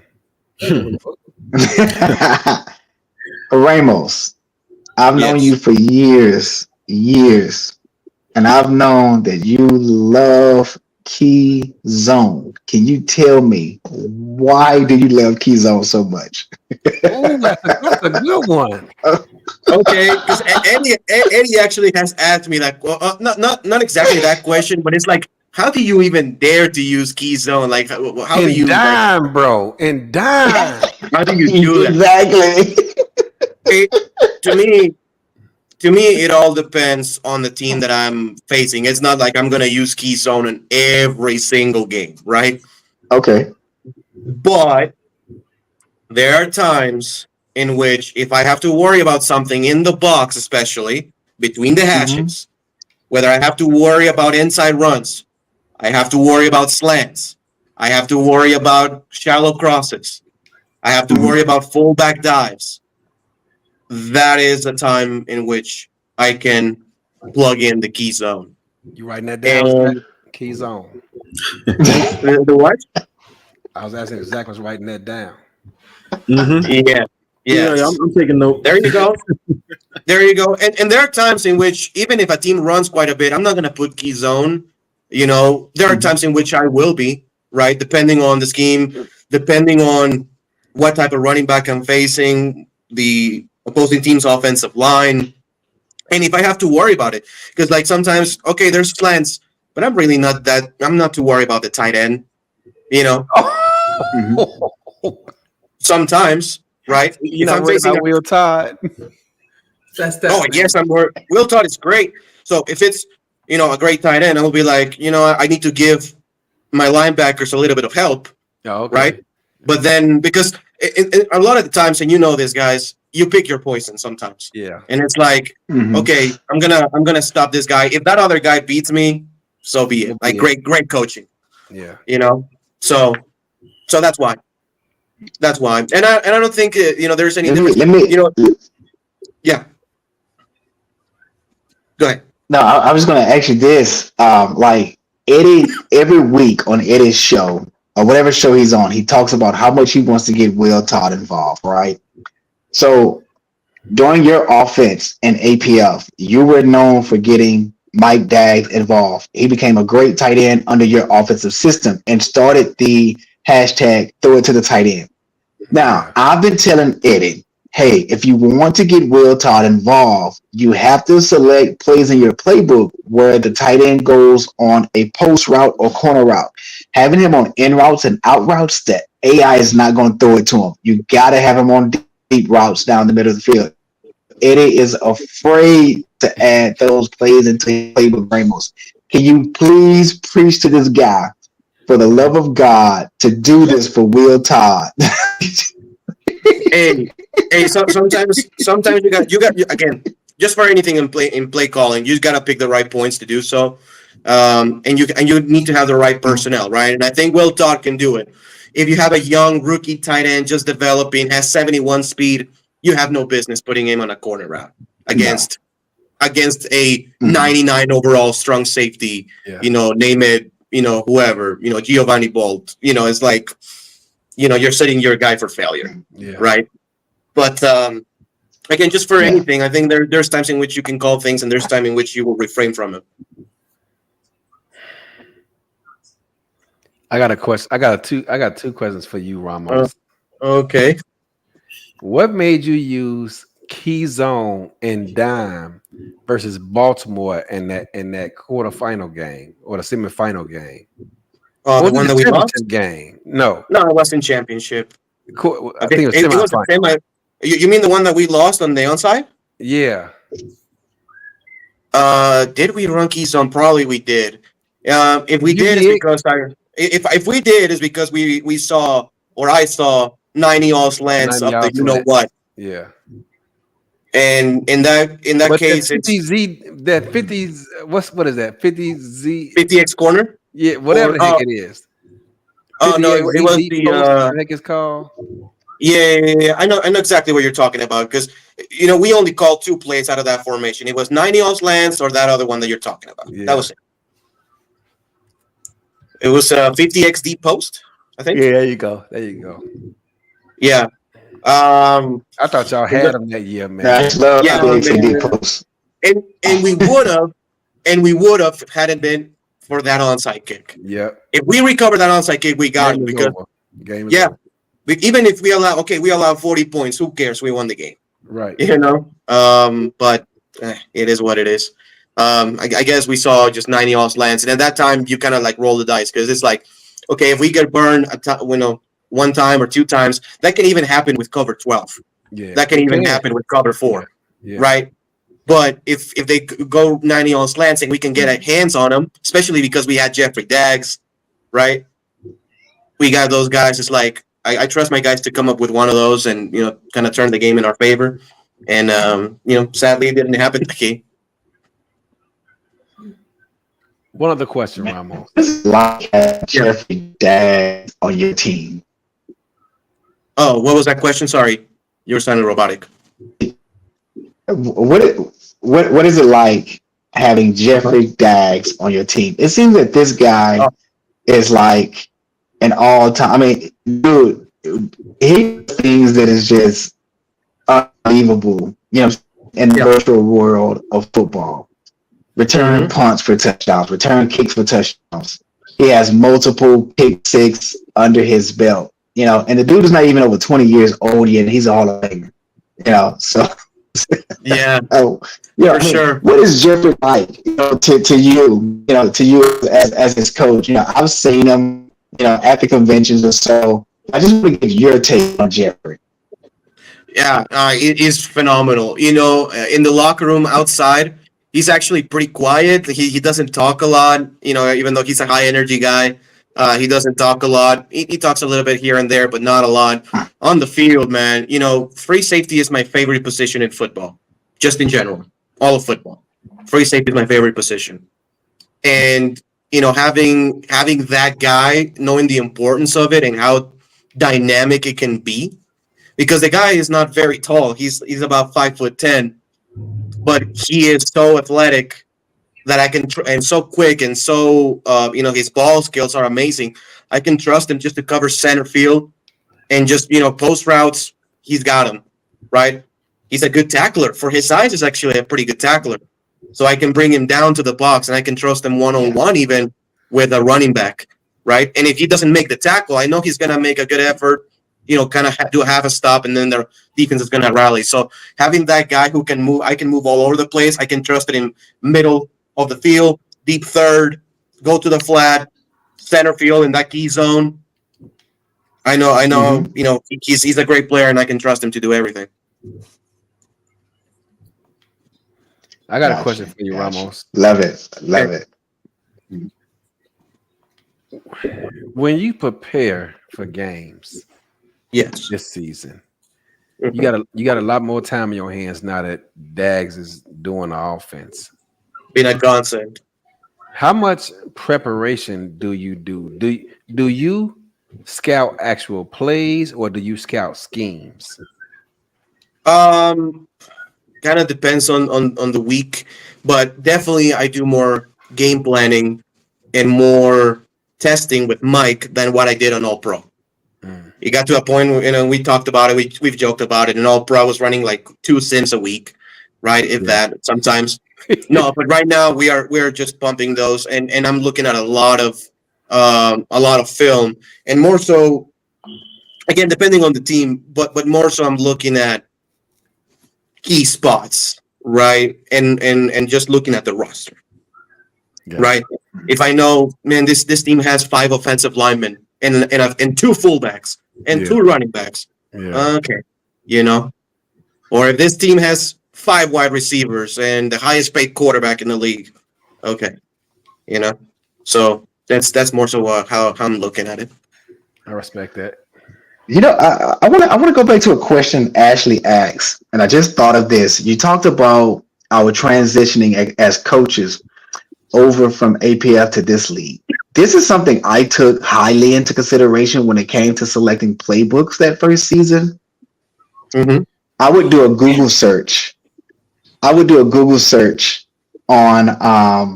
and I would type in let's just say Green Bay Packers 2002, right? And I would go into Pro Football Reference And what I would do is I would look at what offensive scheme that team ran for that season. What was their record? What was the points they averaged, for the season? How many points did the defense average giving up during that season? I'm not an analytical guy, but I went analytical with it, So, and I just went into that deep dive, and it kind of helped me out a lot in reference to me selecting playbooks for that season in season 21. I love the West Coast style offense. I think it's probably one of the best offensive schemes ever in football. And that's what I was pretty much running that season. I ran. I can name off all the books I ran that season. I think I ran one book that was Dan Coryell offense, which was the coach that season. But I ran Packers that season. I ran Raiders that season, Vikings that season, and all these coaches, all these playbooks that I use were from under that Bill Walsh tree, and Mike Holmgren tree, and so forth. So I thought that was something unique that I did. I thought it was outside of the box. I thought it gave me an advantage. Maybe it did, maybe it didn't, but I think it was very, very interesting and very, it helped me out a lot that first season in that transition. Yeah, definitely. If I had to choose, I will also probably go. It's kind of like a hybrid, depending, but between West Coast and ground and pound. I'm not too much of a run and shoot guy. For the ones who don't know, run and shoot, one running back, 4 wide receivers, no tight end. And we are hashtag throw it to the tight end. So, the run and shoot is not a lot of our thing. The Air Coryell, as you said, normally 3 wide receivers, vertical offense. It can work if you have outstanding receivers like Don Coryell had with the Air Coryell with the Chargers back then, John Jefferson, those guys back in the 80s, Kellen Winslow back in the 80s. Right. So it can work, of course, if you have the right personnel. But I'm like you. I really like the run and shoot. I really like play action and using the tight end a lot. Roll out, those kinds of things. That's more my thing. I will agree. And getting Michael Irvine, Tiberius Bovine over on my team last season, he helped me out a lot in reference to getting the ball to the tight end. Because his first season with us, he probably had 5 catches all season long. And I don't even think he had a single touchdown. Last season, he led the team in touchdowns. And I think he led the team in receptions as well. And he was helping me out, offensively last season or so. And I learned a lot from Mike, basically in reference to getting the ball to the tight end. I was like Eddie. I was like, no, I am not sending the tight end on a deep post, not on the corner route. No, I am not doing it. In routes, out routes, that's all you get, So, but seeing the season that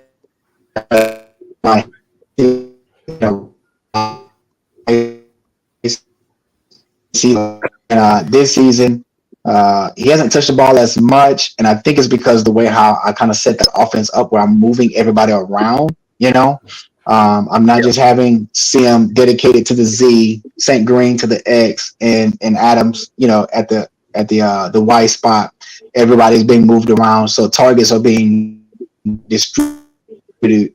Like our just being 2 or 3 people came up pretty big in the game versus you guys and versus Indianapolis the last 2 weeks. So he's a weapon that you have to take into consideration. Yeah.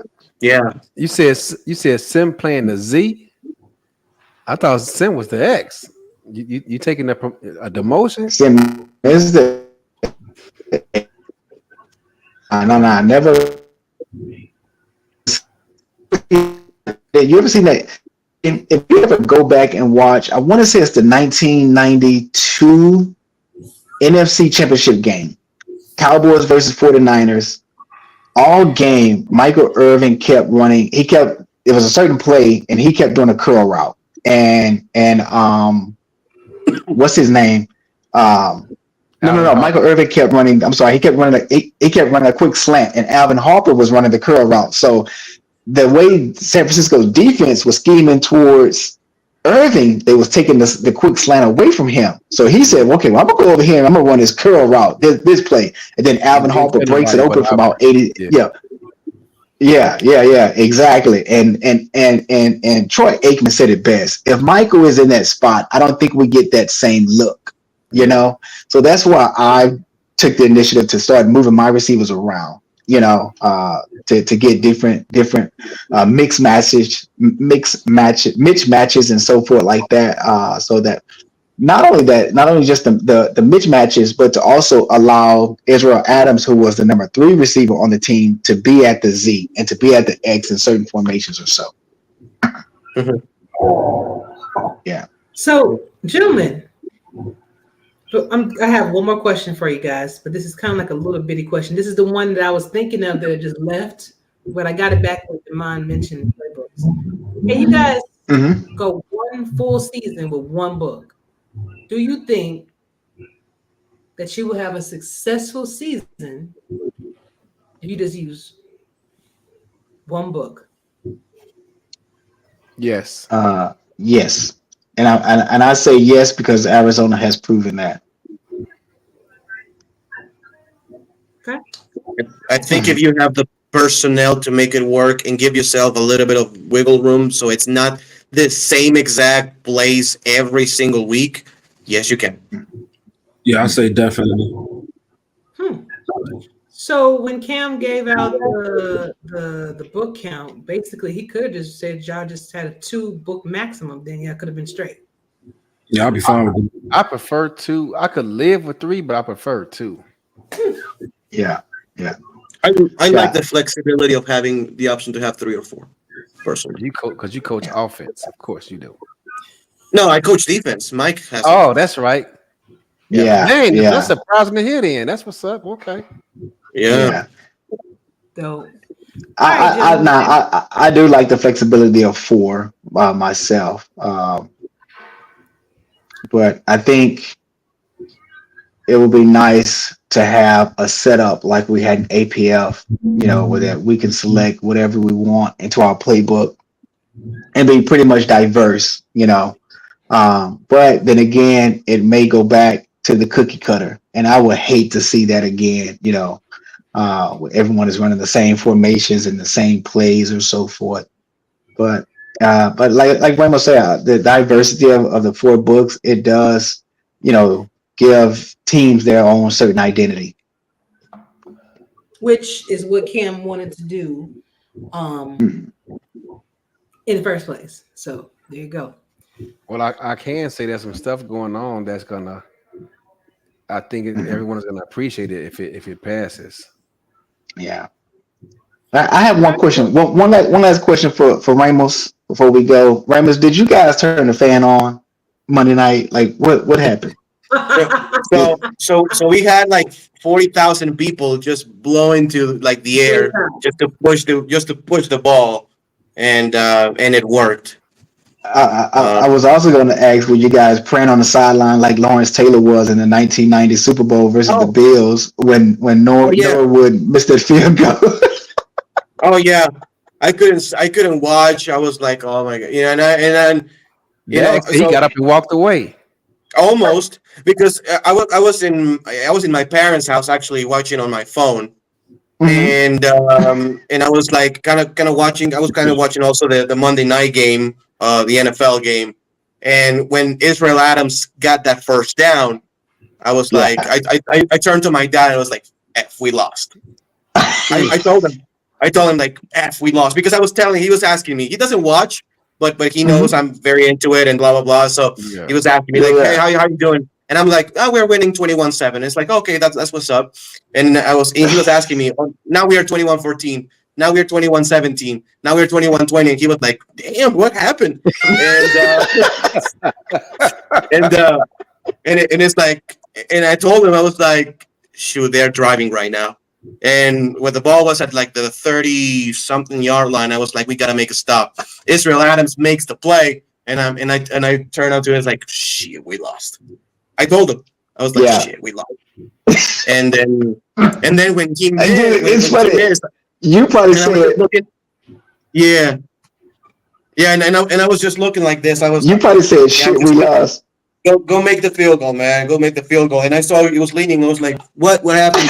And it's like, and I saw he didn't miss it. I was like, oh shit, he missed it. And it was like, so that's how it happened actually. Dude, you know what's funny about that? Because when Israel caught that pass inside the 20, I mean inside the 30. Yeah. I said, oh, we won. It you know what would have been so fun? It would have been crazy if you said, shit, we lost the same time I said, oh shit, we won.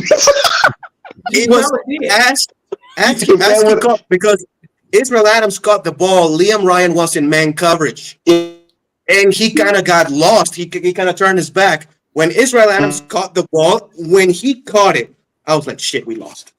As he caught it, I was like, shit, we lost. Damn. And yeah. Wow. That reminds me when we were playing Fort Worth. Oh, wow. I was out with my family. My mom was in town, and we took her out to dinner, and everybody's sitting there having a good time, and I'm sitting there watching the game on my phone, and I'm depressed because we losing. Everybody laughing and joking. I'm just like, ugh. I'm just not in the mood. I didn't even want to be there. If it was up to me, I'd have just left and went home. And you know, I think we would losing like, I think by 4 or something like, no, by 5. We were losing by 5. And they were driving downfield, just milking the clock, like a minute and change left, 3rd down. And they passed, they dropped back to pass, and we blitzed. A few times we blitzed the entire game. I think, matter of fact, I think that was the first time we called that play all game. And what's my man name? Alex Constantine. Somehow, I don't know. I still don't know what happened, but he was trying to throw it, and the ball ended up going lateral or something. I'm not quite sure. And they ruled it a fumble. And Alex Constantine picked it up and ran. And I wasn't even looking at my phone at the time because somebody was talking to me. I'm getting frustrated. I'm like, man, what the fuck you want, man? I'm trying to watch the game. And I look back up, and I see Alex Constantine running with the football. And I'm like, what the hell just happened? So I'm sitting there trying to rewind my phone, the YouTube video. I'm like, what just happened? And dude, I kid you not, I'm in this restaurant, and I said, hell motherfucking yeah, man, let's fucking go. And everybody looked at me like, the fuck? NFL ain't started yet. What game is he watching? I was jumping up and down. Hell, motherfucking yeah, man, let's fucking go, boy. And everybody could be like, what the fuck is wrong? I just said, man, y'all wouldn't understand, dude. I'm not about to sit here and try to explain it to y'all because y'all won't get it. It will take you all night to try to explain that shit to Yeah, it would. Oh man. Good stuff, man. Good stuff. That's hilarious.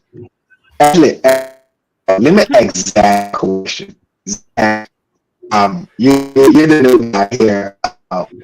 What is your thought on the league? You sound robotic to mine. I'm sorry. My question is to Zach. Zach, you're the new guy here. What are your thoughts on the league and your experience?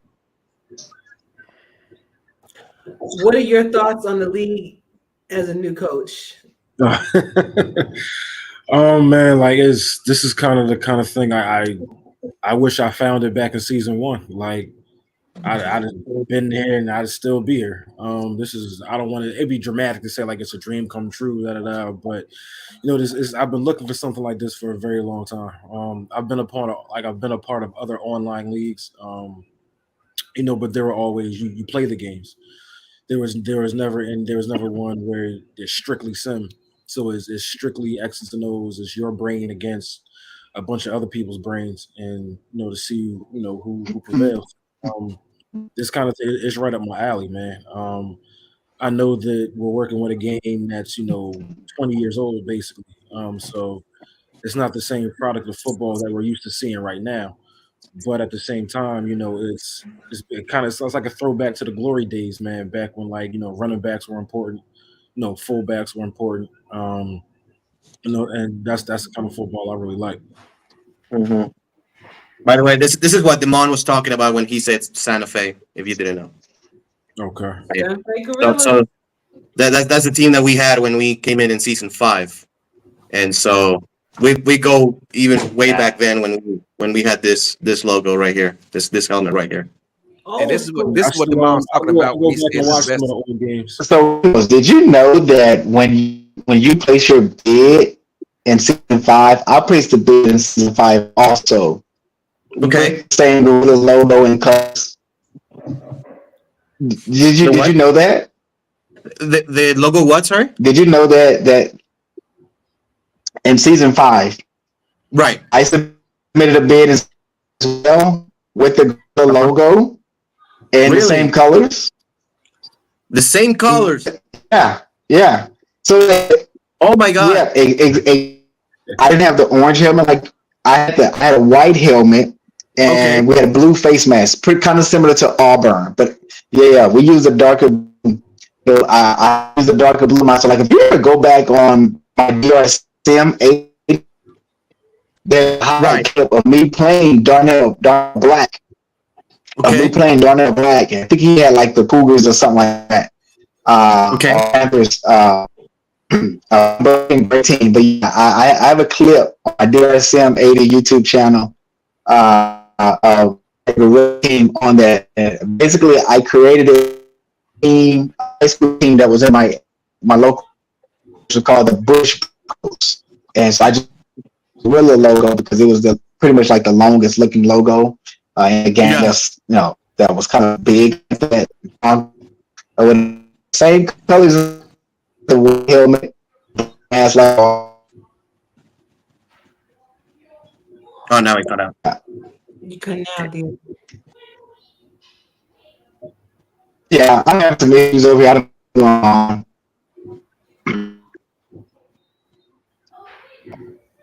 Wow, that's crazy that you had the same. Yeah, but it's crazy that you had the same logo, colors. I mean, what are the odds? In All Pro, it is hard to actually have kind of like a similar identity. This is the helmet that we used back when we won the championship in season 9. By the way, just like this. That's dope. Just like this. So yeah, man. Yeah. I only have those 2 right there. Oh. The Gorillas and the Aztecs won back in the All Pro days. That's it. I tell you what, you might get a pretty penny if you try to auction off that Santa Fe Gorillas. Well, maybe. I know that there's a lot of people who actually like this design and identity better than the Aztecs one. And when we have throwback day, it's like yes, like I want to see the Gorillas again. So, and that's why we kept the uniforms the same, by the way, pretty much as how we played back in season 5. Just because it's just to day 1. You guys undefeated in those, right? I'm pretty sure we are actually. Yeah. Yes. When we do throwback night, when we use the Santa Fe, I think we are like 6-0, something like that. So it's a good luck charm. Do me a favor when if we play each other again, please don't wear those outfits. For sure. Don't. Actually, we do well with throwback and alternate uniforms. We just used the Australia uniforms, and we did pretty well in those 2. Fashions when you play. Still to the main uniforms. Then is what you say. Yes, that's all I'm saying. Now, when you play the line, you can be all, Yeah. I would love to see the old Houston Hyenas, and when I say the old, I mean the old season 6, blue, black, and silver. I want to see those back. I will love to see those back. Was that the Houston Oilers? I will bring them back for you next season. Nice. Those uniforms were dope. Yeah, some people ask me why did I change the colors. I was like, because I would change the colors because some people were saying I was trying to my color was too close to see color. You know, I was like, okay, well, I'll go then. So, I Yeah. tell you what, Eddie, you better not try to go back to them I think doggone I'm make sure that I. that we had that one time. I told him to burn them damn things. Oh no, we're never with those again. We lost so bad. Yeah, we so got blown bad. out. Never All right, again. guys, closing things off. Now, playoff picture after week 12 is as follows. All right. Arizona Scorpions are number 1, followed by the Minnesota Legends, sitting at number 2. Kansas Classic number 3. Florida's at number 4. Atlanta's Mexico City is number 5. Fort Worth number 6. Baltimore is number 7. Atlanta's number 8. Nashville's number 9. Carolina Skyhawks number 10. Charleston is number 11. And Albuquerque is running things off number 12. Outside looking in, 13 Lexington, followed by DC Dragons and Louisiana. So my question to you, gentlemen, do you see much movement before the actual playoff starts with this lineup? And that can include 1 through 12 or 1 through 15, in your opinion. I'm going to start off with Zach first. Okay. The most obvious one I see I think Nashville can get up to maybe 6, like 6 or 7. I think Albuquerque can move up. I think if someone moves down, I think it's Canton.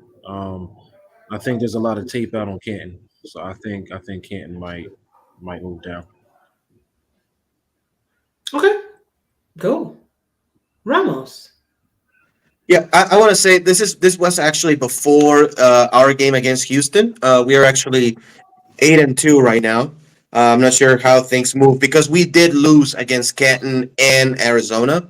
If Florida's still 7-2, then I guess we go 4, Florida 5. But same thing. I don't see a lot of movement here. Actually, I don't. I think the 12 teams on top, right here in the playoff picture, are the teams that are playing the best. If anything, I could see a scenario where Carolina jumps to about 7 because Carolina's playing really, really well, and they have the tiebreaker over Baltimore. Ooh. So I could see the Skyhawks move up a little bit. Other than that, I see Fort Worth being right there in the 6th or 7th seed if we are able to close the deal and win the division. But other than that, I think Arizona, Minnesota, Canton, Florida, and us are going to be the division winners. Okay. I like it. Eddie. I think there's going to be a lot of movement, and the reason I say that is because the SFL East still has a number of division games to play against each other, which means they're going to be beating each other up. In fact, I believe Atlanta plays Carolina this week, if I'm not mistaken. So the things could totally flip-flop 8 through 12 by the end of this weekend because of all those division games. I think should Arizona be fortunate enough to beat Motor City this weekend? Motor City this weekend. I think that can also hurt us because our strength of victory is going to go down. And should Canton beat Fort Worth, theirs is going to go up significantly. So you can see a change there. Or Minnesota may leap to number 1 should they win this weekend. So I think there's a lot of moving and shaking going around, and we are not done yet. I don't think Louisiana gets in because their strength of victory is just far. I think they're like 189 or something like that. DC, if they win this weekend over Baltimore, it's going to improve their strength of victory. Lexington, I don't know what their strength of victory is, but we'll see because they always tend to surprise me. And sometimes I look at their roster and they like, how are they winning games? But they somehow remain competitive and able to compete and find themselves either just getting in or first man out or first team out, whatever you call that phrase. But so yeah, I think it's a lot of moving around, and we are not done yet. Okay. Good stuff. Damon is back. Welcome back, Damon. What does CG mean?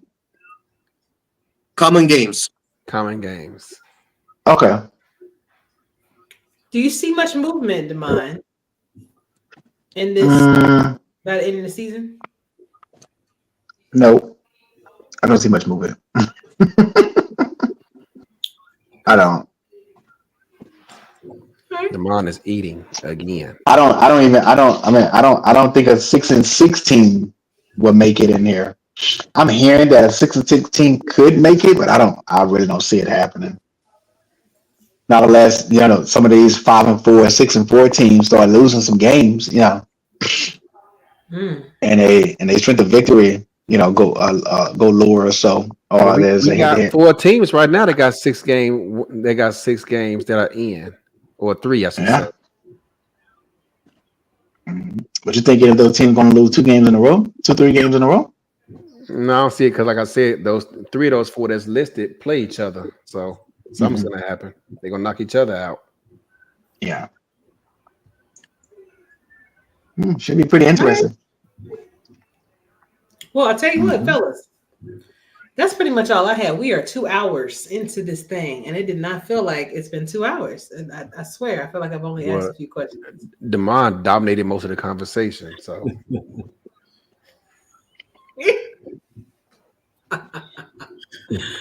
But gentlemen, before I let y'all go, I was wondering, did y'all have anything else that you wanted to, anything else that y'all wanted to kind of say or mention before I let the coaches go? Because these kind of shows mean a lot to me when you guys take time out of your busy day to come on and kind of give your insight, give us a piece of who you are and insight to your how you think about things and how you interpret things. So is there anything else that you want to give to the good people before we leave? I was wondering if Ramos can do us all a favor. Come on. He would do me a really big favor if he could just reach over to his computer and hit file and send me his playbook to my DM. That'd really help out a lot. Okay. Help me get to that next level. Next level. You're the number 1 seed. But anyway, I want to say, great game to them on this past Monday against the Houston Headhunters. We have, again, we like to joke a lot with the South. We hate each other, and Mike and Gerald, they they're fighting against each other and they're talking trash. But what we have in the South is, to me, unlike any division as far as both rivalries, but at the same time respect is concerned. So all the respect, all 21 matches against Houston, they are all dogfights. And I have a lot of respect for Damon and the Headhunters. And for Zach, good luck to you this week, man. You're doing your thing right there with Bossier City. You have a bright future, and keep doing your thing, man. You're doing great. Thank you. Appreciate it. Yes, sir. I have one thing to say. Good luck to you as well. And thank you, man. Appreciate it. SFLM, October 30th. If you need yes, sir. Zach, send flood Ramos DM because he's a weapon. I'm gonna do that. Well, I'm definitely going. I'm gonna pick your brain. Now we made the contact. I got you. I'm definitely going to be in the DM. Don't send me a DM because you told me no. You want to play for a contender. So no. Scrap that. Zach. I'm gonna tell you why you shouldn't send Eddie a DM because whatever you ask for, you're not gonna get it until the day playbook is due. Okay. Yes. What? Dude, I'll ask Eddie, hey man, send me this here, send me that. All right, man, I got you. I'm gonna do it as soon as I get back home. And I don't like to hound people, bother people, whatever. And I talked to him the next day. Hey man, you said I don't know, I already checked my DM. No, he didn't send it. Hey man, did you ever send that to me? I didn't check my DM yet. Oh, yeah, let me get to it right now. And he's sitting there playing around with his computer. And coincidentally, it seemed that he made it home on Friday at like 11:58 p.m. when his playbook was already submitted.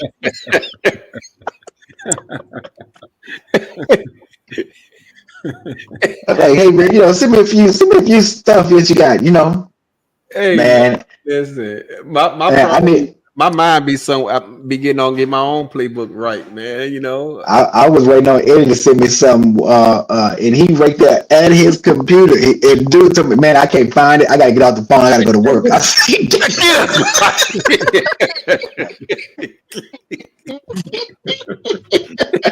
I gotta go.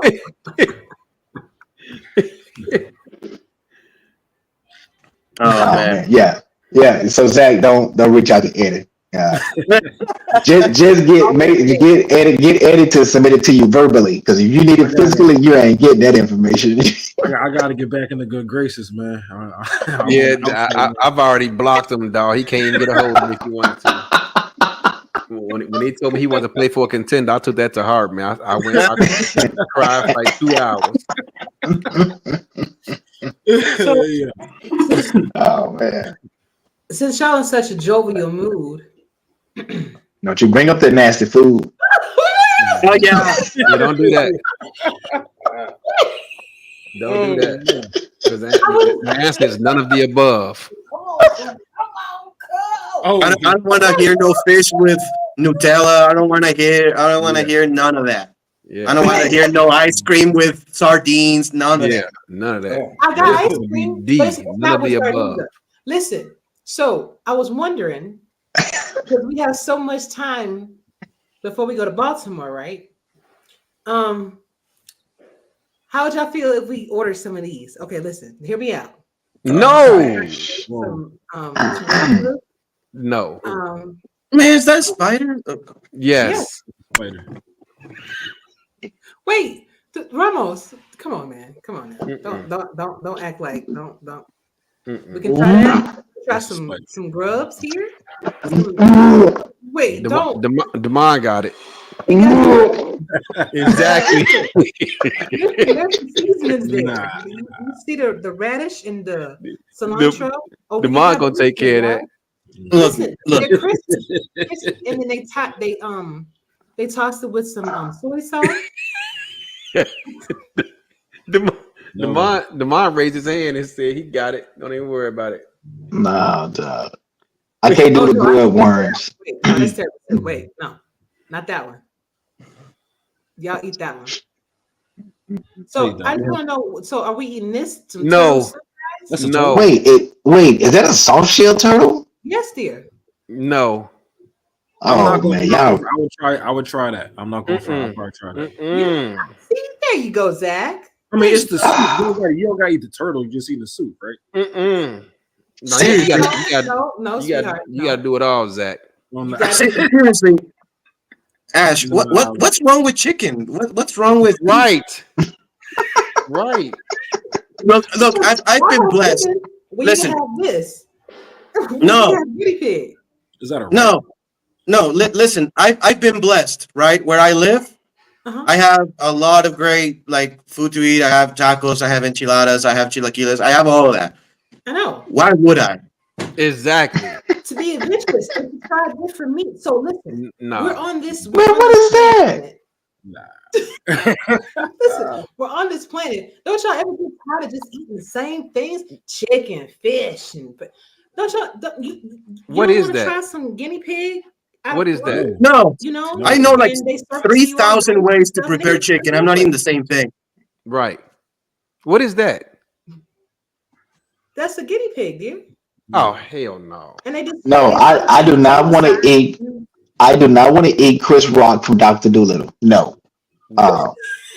He played the guinea pig. What was his name? Rafi or something like that. I don't remember what his name was. But no, I do not want to eat the guinea pig.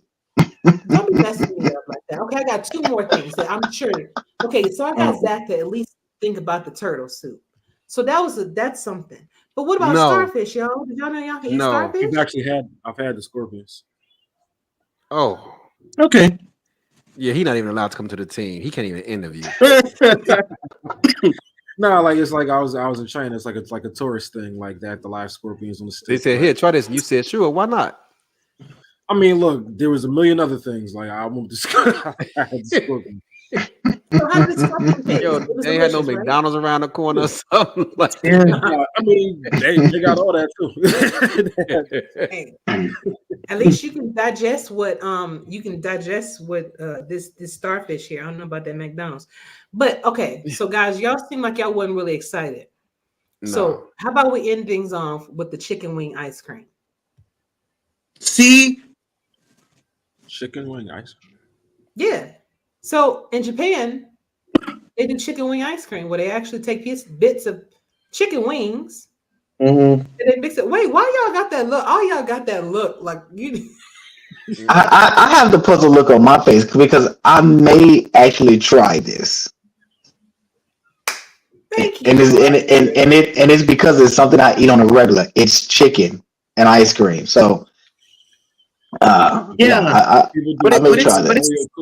But it's like pasta and rice. It's like each one of its own is great, but if you combine, it's like pick one or the other. It's like no. Yeah. Like, huh? I'm sorry. It's like I love fish and I love chocolate. I will not eat fish with sprinkled with chocolate. Right. You wouldn't eat no chocolate ice cream with a little bit of fish inside of it? No. Okay. Well, can you please stop showing the guinea pig? Can you please? Why he has a hat on? Why does he have a tomato hat on? You know, a cherry tomato hat. Why he has a cherry tomato hat? You know why? To make it appear. I guarantee you're gonna see that in your dreams tonight. And Guys. Oh my goodness! And then there's a little tree stuck in the top of it. Oh my goodness! Right. That's for character. That gives a character.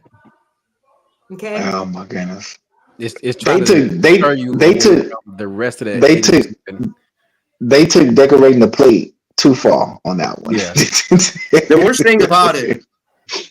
thing about it, I'm sure they're charging like $200 for that thing. Right. And you're gonna be sick the next day. They found that joint out back. They ain't spent no money on that. Right. Exactly what happened. They found it out back and said, "Man, we got free product and we're gonna make money off of this." Yeah, he's a free product. It's like the kind of thing that is bad, but people are gonna buy it just because they want to stand out and stick out and be like, "Oh, I tried this expensive thing, but it sucks." I mean, you put gold flake on stuff. I feel like you should be able to eat this this guinea pig, but don't worry. I'm gonna get with Cam when I talk to him, and we're gonna have some kind of. I want to have some kind of sampling there for people, so we can kind of explore things together. I'm gonna get a lift. I'm gonna get a lift, and me and Damon gonna head on over to Popeyes. And when you get back, this stuff is gonna be right there. We're most definitely going. Yeah. We can go to Popeyes. But Damon paying those. I ain't paying for the lift. Nothing but crabs all day. We in Baltimore. Ooh, that's gonna be good though. I am looking forward to the crab cakes. Get it now. And the lobster rolls. Man. All right, guys. Huh? Okay. Ramos, I was thinking about moving to an outside stadium, but after that missed field goal, I just can't do it. I gotta stay indoors. I gotta stay in the dome stadium with my kicker. Yeah. Hey, being a Chicago Bears fan, we can't really laugh too tough. We can't even talk about no damn field goals as Mrs. That boy hit the same post 4 times. Oh, if y'all saw the beginning of the Falcons and the Buccaneers game today, they came on tonight. The kicker, there was an offside penalty on the Buccaneers, and the kicker missed the field goal, so he got an extra try and missed the field goal again. The same way. I just saw the ending of it. Great ending. If you didn't see it, great ending. But you're right. So he attempted a field goal and he yanked it wide left. So it's like, okay, redo. And he did the exact same. It was the same exact kick. Yeah. I'm telling you. He missed by the same distance to the left. Yeah. That's hilarious. Right there, boy. I think my video's stuck, but my audio should still be good. Yeah, we good. can hear you. Good. We actually getting ready to go, but thank y'all so much again. This was fun. I really appreciate it. I am probably gonna do something again like this, probably in the off season sometime. New topics, new questions, picking, the brains of the hard workers in the league, just trying to figure out where y'all at and doing like a little positivity and community check on you guys, because I know it's difficult. It's difficult, and it could be a thankless job depending on what's going on. So I thank you. Oh, thank you. Appreciate Thank you. So I'll see y'all soon. For sure. Cool beans. And everybody, I want to thank you so much for joining me this evening. Well, joining all of us this evening. It was a pleasure having those gentlemen on, picking their brains. And again, all of them are friends of mine. All of them are very intellectual, intelligent gentlemen. And it's a pleasure to share the same room with them. And I hope that you learned just like I did, And we keep doing it together. But I cannot wait to bring you another great podcast next week, y'all. But until then, y'all stay safe, treat each other well. For Damon, Ramos, Eddie, and Zach, we are out. Striker is out. And if you have any, while I'm getting my music and everything, if you have any show suggestions that you would like to drop, please let me know. I would love to get your feedback on what you would like to see, maybe some segments you would like to add, maybe some questions that you have that you want me to answer, anything like that. Just let me know. Leave it in the comments. Also, leave your goodbyes in the chat too. All right, let's see. What am I going to play out tonight? Let's see. I think I like this one.